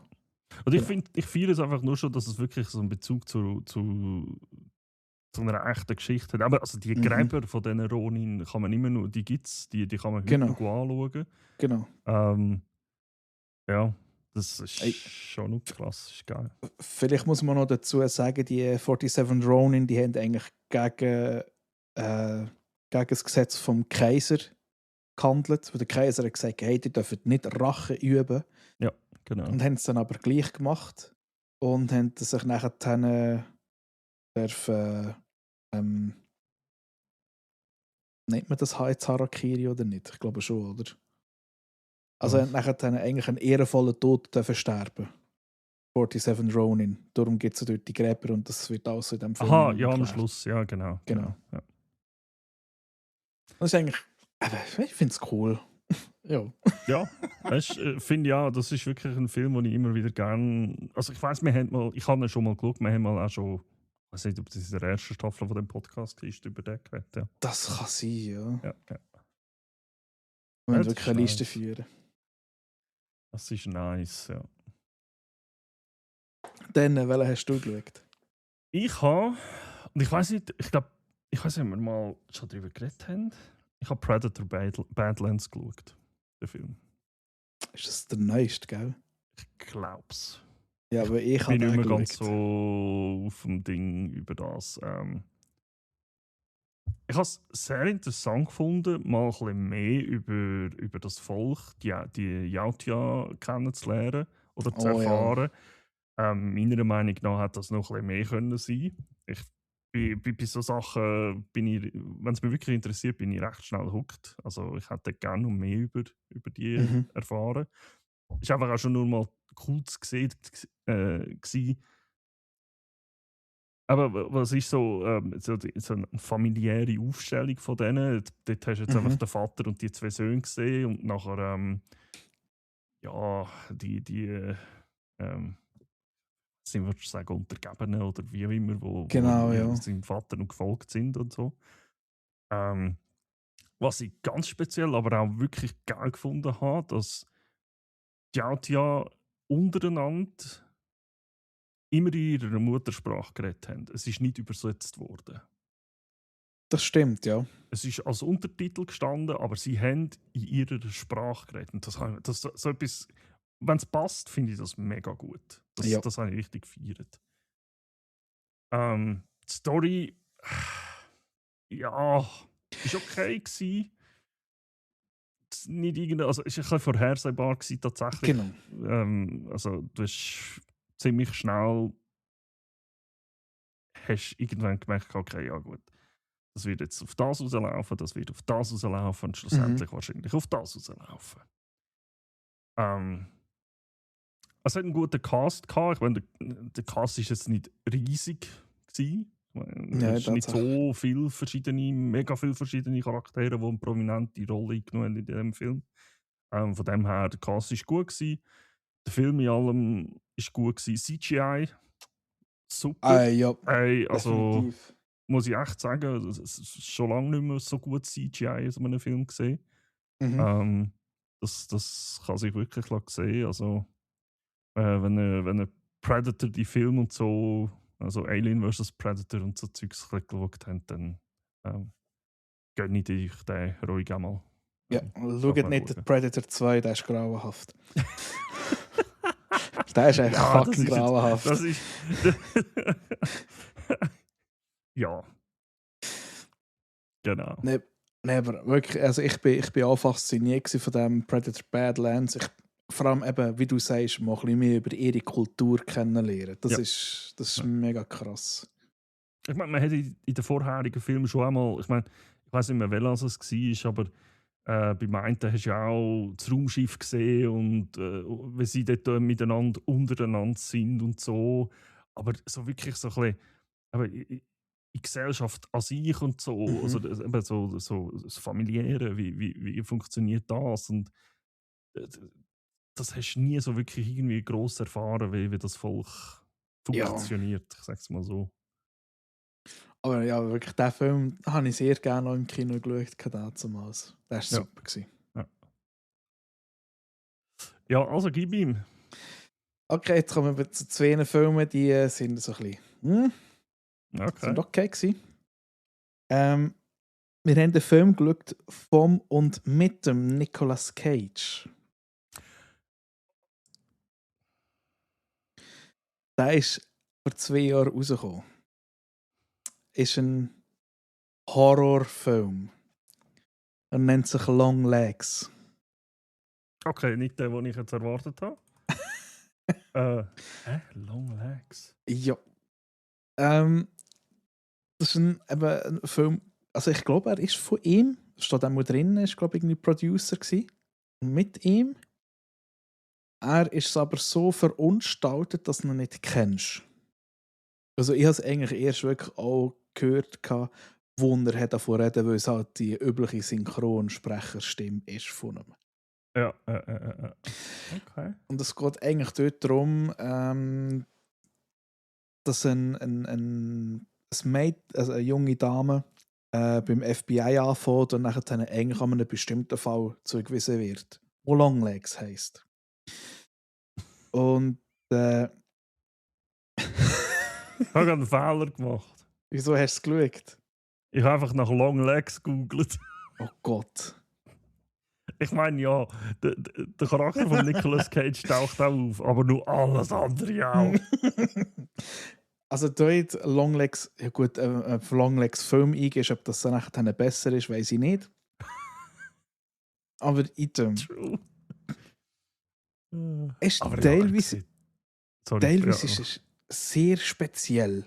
Auch so wie er aussieht. Eben, du kannst es ja auch sagen, er sieht wirklich speziell aus. Sehr, ja. Ja, so richtig aufdunsen und grusig und wüst. Ja. Aber ich habe den Film allen im Gesamten nicht so schlecht gefunden. tatsächlich habe ich wirklich nicht schlecht gefunden. Hat eigentlich ein gutes Storytelling. Die Kameraführung ist sehr krass. Okay.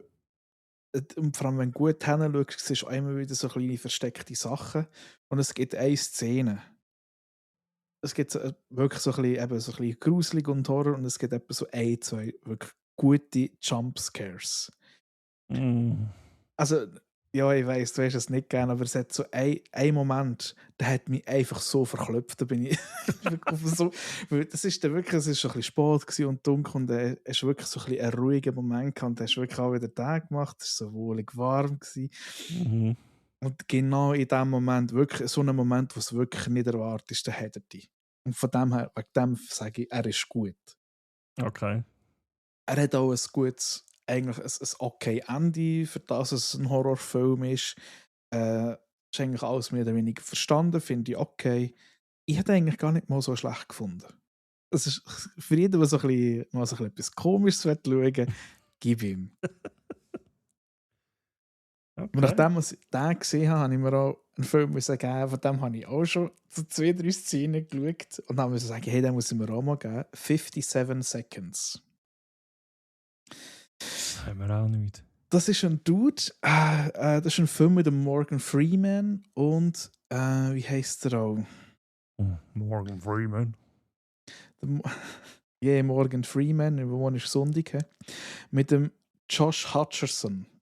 Josh Hutcherson kennt man aus Tribute von Panem. Ja, genau.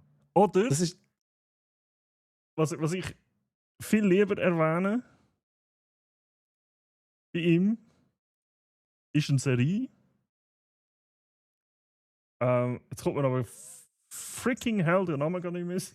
Gib mir schnell eine Sekunde. Ich finde das sicher gerade raus. Sagen wir mal Wikipedia. Da, Filmografie. er hat noch schon für viele Filme mitgemacht. Und wie alt ist der? Ja, das ist sein Alter. Was ist er? Der ist 33. 92er. Ja. Der ist gleich alt wie ich. Der hat schon etwa bei 30 Filmen mitgemacht. Das mache ich falsch, Jack. Future Man. Ich glaube, das ist ursprünglich die ich eigentlich schauen wollte. Und bin dann nachher auf den gekommen. Schau die Serie, da reden wir drüber. Hey. Ja. Zum Grüßen. Aber auch da, also die Grundidee von dem Film ist 55 Seconds ist, es geht so ein bisschen darum, nicht künstliche Intelligenz, sondern er spioniert an einer Firma hinterher, wo Drogen vertickt, wo eigentlich den Menschen schaden, wo sie abhängig macht und so weiter und so fort. Was, das mache ich Drogen? Ja. Also nicht Drogen, nein, Medikamente, Entschuldigung, es sind Medikamente. Also, merci. Jetzt habe ich es fast falsch gesagt. Also es geht um Medikamente, die sie eigentlich ab den Markt bringen, die eigentlich am Menschen schaden. Ja. Und er tut eigentlich so auch andere Technologien, weil der Morgan Freeman ist so wie ein Watch-Hersteller und er hat so Armband, wo eigentlich deine Körperfunktionen testen, wie gesund du bist und musst das haben, jenes dann. Und er findet dann einen Ring. Und mit diesem Ring, wenn er eine dunkle Oberfläche hat, und wenn er da drauf drückt, der da drauf drückt, der geht dann 57 Sekunden in die Vergangenheit zurück. Genau, einfach darum heisst der Film 57 Seconds. Und dann kann er für die Zeit kann er dann nicht mehr brauchen und dann kann er wieder drauf drücken.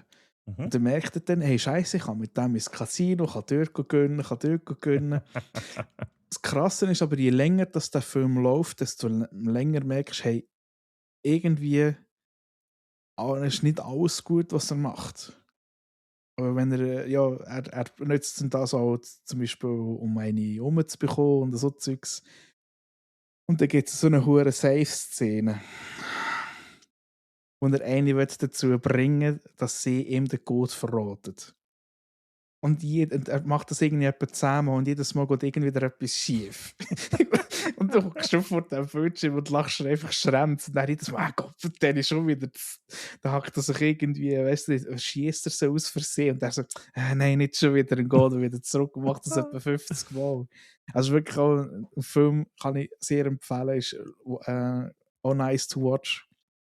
Es ist nicht ein mega Desaster oder sonst irgendetwas oder ein mega krasser Film, aber gut zum Schauen.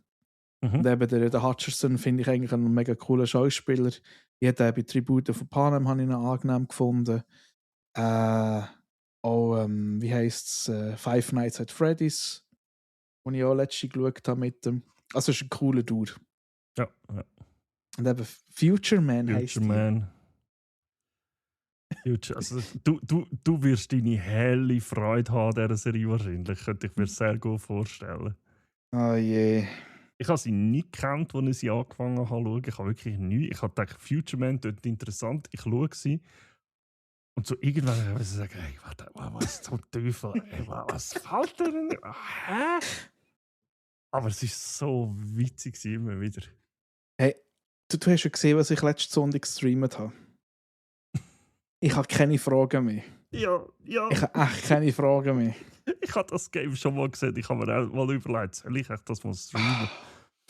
Ich bin froh gewesen, habe ich es nicht gemacht. Ich bin froh gewesen, hast du es gemacht? es ist so. Hingegen finde ich es schön, also wenn wir schnell noch Scherer machen, bevor wir zu dem letzten Film machen. Können wir. Es ist ein Game, das ich letzten Sonntag gespielt habe im Stream. Muss schnell schauen, wie es heisst. Das hat so komische Namen.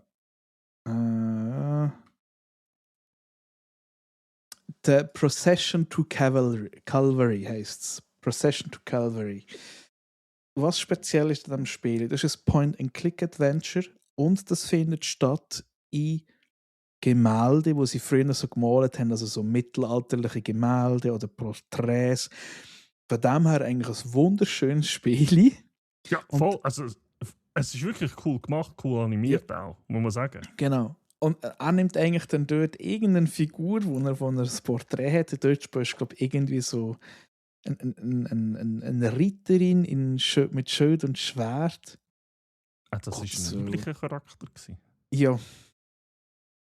Es war ein weiblicher Charakter gewesen. Genau. Oh, okay. Und du spielst dann dort die Figur.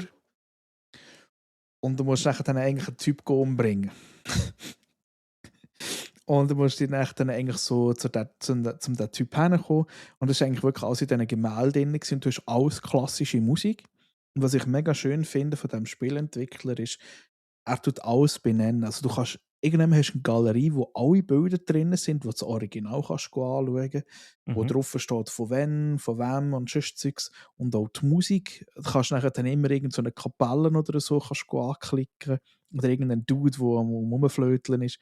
Und er erzählt dir dann, was das für ein Stück ist. Das habe ich mega cool gefunden. Das ist wirklich nice. Aber sonst der Rest des Spiels ist einfach nur purer Wahnsinn. Ja, es ist einfach nur krank. Ja. Du musst irgendeinen von einem Opferberg holen, der aussieht wie ein Rad. Du musst dann nachher an ein Wagenrad fetzen und dann fährt sie mit dem davon und er hängt aber immer noch am Rad. Es ist so kaputt. Den habe ich gesehen. Wo das Rad dran gewächt ist, habe ich gedacht, nein, der fährt jetzt los. Der fährt ganz sicher mit dem los, so dass er dran hängt und tatsächlich. Ja. Aber also, die Vertonung ist halt, aber jetzt genau zum Beispiel von dem Typ, der an dem Rad hängt. Ja. Es ist einfach super simpel und so, aber es ist so gut gemacht, es ist so geil. Hey, ja. Ja. Und von dem gibt's, von diesem Typ, der hat jetzt etwa, 3 Spiele mit diesem Format rausgebracht. Okay. Vielleicht gibt es nochmal eine Session. Mit einem anderen Spiel. Aber es war kräftezehrend gewesen. Ja, das glaube ich. So, dann lasse ich dir noch die letzten Film. Jawohl, ich habe einen Film geschaut, den habe ich absolut nicht auf der Liste gehabt oder überhaupt im Blick gehabt. Ich habe The Wrecking Crew geschaut. Das ist ein guten, witzigen, aber auch ernsten Actionstreifen mit einem meiner Meinung nach sehr perfekten Cast. Und zwar zusammen mit dem Dave Bautista und dem Jason Momoa in den Hauptrollen. Das sind so die zwei. Also, der Bautista kennt man als Drax, der Zerstörer aus Gott. Guardians of the Galaxy. Der Jason Momoa muss man, glaube ich, nicht erklären. Aquaman zum Beispiel. Oder für die Stargate-Fans natürlich der Ronan Dex aus Stargate Atlantis. Die zwei spielen Brüder, die zwar ein bisschen auseinanderdriftet sind und ein bisschen verkracht sind, aber dann halt trotzdem wieder zusammengeführt werden. Wie gesagt, es ist ein guter, witziger Actionstreifen. Wenn man so von diesen zwei vielleicht will kennen, also sie necken sich halt, prügeln sich halt einmal miteinander und so, gehen einander aufs Dach. Es geht aber auch um eine also die Story an sich ist eine ernste Story, wirklich. Aber halt trotzdem eben, auch immer ein bisschen mit einem Witz drinnen und so. Und ja, ist gut gemacht. Also kann man wirklich einfach mal so gemütlich, wenn man Bock hat, an einem Abend oder so, einen Actionstreifen schauen. Man muss nicht gross irgendwie darüber nachdenken oder mitdenken. Man kann einfach schauen, gemütlich einen guten Film schauen. That's it. Fertige braucht es fast am meisten heutzutage. Ja, Einfach voll. Filme, wo kannst Ein einfach guter Film, den du einfach schauen kannst. Ohne Ja. grosses Drum und Dran. Aber er muss gut sein. Ja, voll. Genau. Yes. Dann komme ich zu meinem letzten, den ich gestern geschaut habe. Und ich darf ehrlich sagen, der war fucking mindblowing. Er hätte ich nicht gedacht. Guillermo Das bin ich del Toro, Aha. Frankenstein. Ich glaube, den habe ich genau noch nie geschaut. Den tue ich nicht zu viel erzählen. Wenn du noch schauen willst. Ja, Weil, den habe ich das letzte Mal noch gedacht. Das ist... Mit dem Ja, genau, mit dem Oscar Isaac. Oscar Isaac und Ja. Christopher Waltz und ein paar andere Gesichter. Ja. Hey. Ich werde nicht zu viel erzählen. Also, für mich kann einfach denken, Alter, das ist ein Meisterwerk. Du musst es gerade auf meine Liste, dass ich den schaue. Da können wir vielleicht das nächste Mal drüber reden. Okay, aber Ja. einfach so mal als Vorgeschmack. Mhm.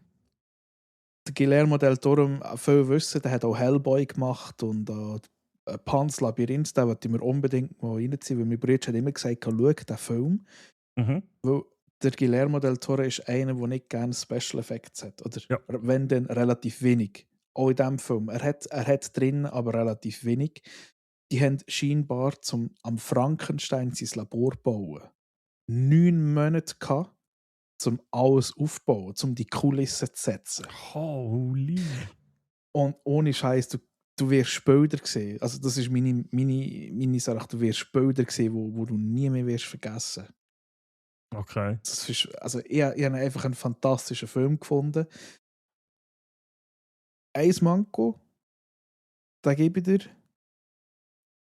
Er zieht sich ein bisschen. Okay. An einem gewissen Punkt. Aber ich muss sagen, es ist nicht schlimm. Aber hätte ich können sagen, okay, ist gut. Schauspielerische Leistung. Ich habe nur Gutes von diesem Film aufgeschrieben, außer eben das, dass es ein bisschen zieht. Ja. Und sorry. Du wirst es merken, in was für eine Richtung das es geht. Und du weißt exakt, warum er die Leute ausgewählt hat. Du wirst es merken. Also das ist... Ich habe den Film angefangen zu schauen und ich bin dann nachher in einem ganz anderen Studio gehockt. Nicht in einem... Also du wirst dort nicht in einem Kino hocken, sondern in etwas anderes. Das wirst du instant merken. Okay. Bin gespannt. Ja. Jetzt hast du mich gickerig gemacht. Ja, also, wirklich, ich kann jedem den Film empfehlen.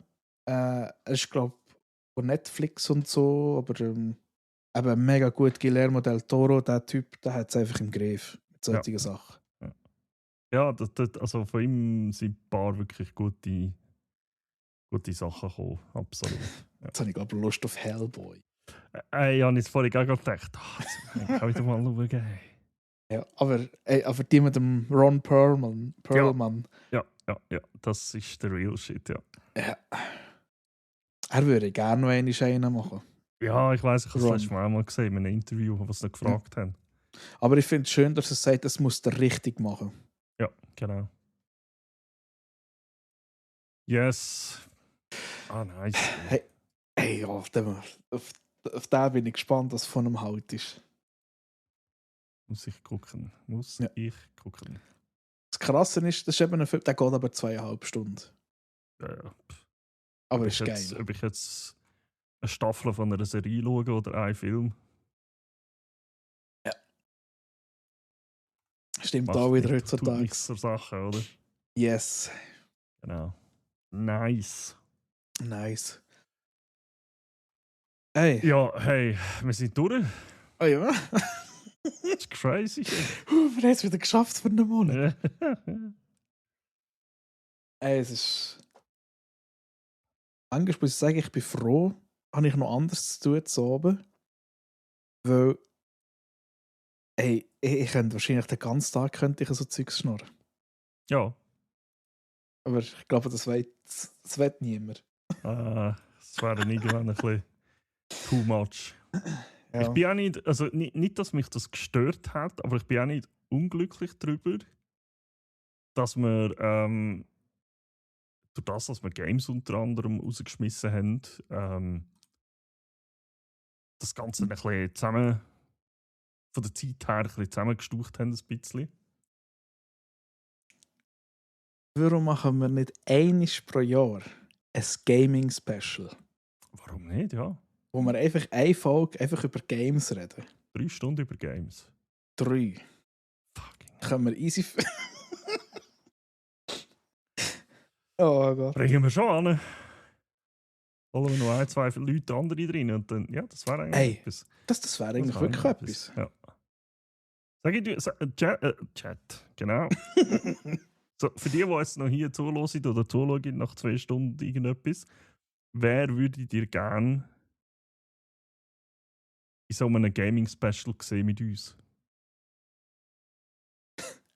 Wirklich Leute vielleicht, wo musst sagen, hey, ja, die interessieren sich für Games, die spielen die nicht einfach so, sondern die leben die Games. Ein Stück weit, nennen wir es mal so. Wo Ja, auch ein bisschen up-to-date sind, wo man kann sagen, hey, ja, die wissen auch, was im Moment so im Gaming abgeht. Wäre schon noch etwas. Auch wieder mal in die Kommentare rein und so. Ja, und auch eben, wenn es irgendwelche Reklamationen, Feedbacks haben, hauen uns das auch um die Ohren. Egal ob auf Instagram, auf Discord oder Genau, absolut. das bei den Podcast-Folgen. Wir sind immer froh um Rückmeldungen. Yes. Danke vielmals, dass ihr bis dahin gelost habt. Yes, absolut. Ja, oder geschaut jetzt seit neuestem. Oder geschaut, ja, genau. Das können sie ja mittlerweile auch. Eine schöne Faces. Ah. Hausaufgaben geben wir das mal keine. Ich habe tatsächlich keine vorbereitet. Es ist mir nicht in den Sinn gekommen. Also tatsächlich haben wir jetzt eine Hausaufgabe gegeben. Ja, genau, stimmt. Die Hausaufgabe ist eigentlich, wer würde ihr gerne in einem Talk mit uns sehen über Games? Ich weiss jetzt nicht, dass das nächste Mal oder das übernächste Mal passiert, aber so, ich sag mal so Mitte vom Jahr oder irgendwie so dort rum. Gut, das übernächste Mal haben wir schon fast Mitte vom Jahr. Aber irgendwie so mit drinnen könnte man das vielleicht mal so einfügen. Das wäre noch etwas. Ja. Gut, wir können es ja aber erweitern. Es muss ja vielleicht nicht unbedingt ein Streamer sein.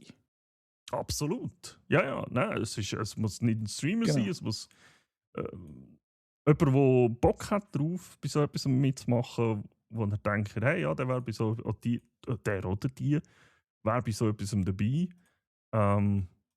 wo sich halt wirklich über Games, also wo Bescheid weiß über Games, wo interessiert ist an Games, wo das Gaming ein bisschen lebt. Ja. Das wäre cool. Interessant, ja. Ja, in dem Fall. Gut. Mic Drop. Ich habe nur das Bleistift gerade in der Hand. Ich habe hier ein Lineal. Also, Bis Mic dann. Drop. Ciao. 3, 2, 1, tschüss. Super gewesen. Super, ja.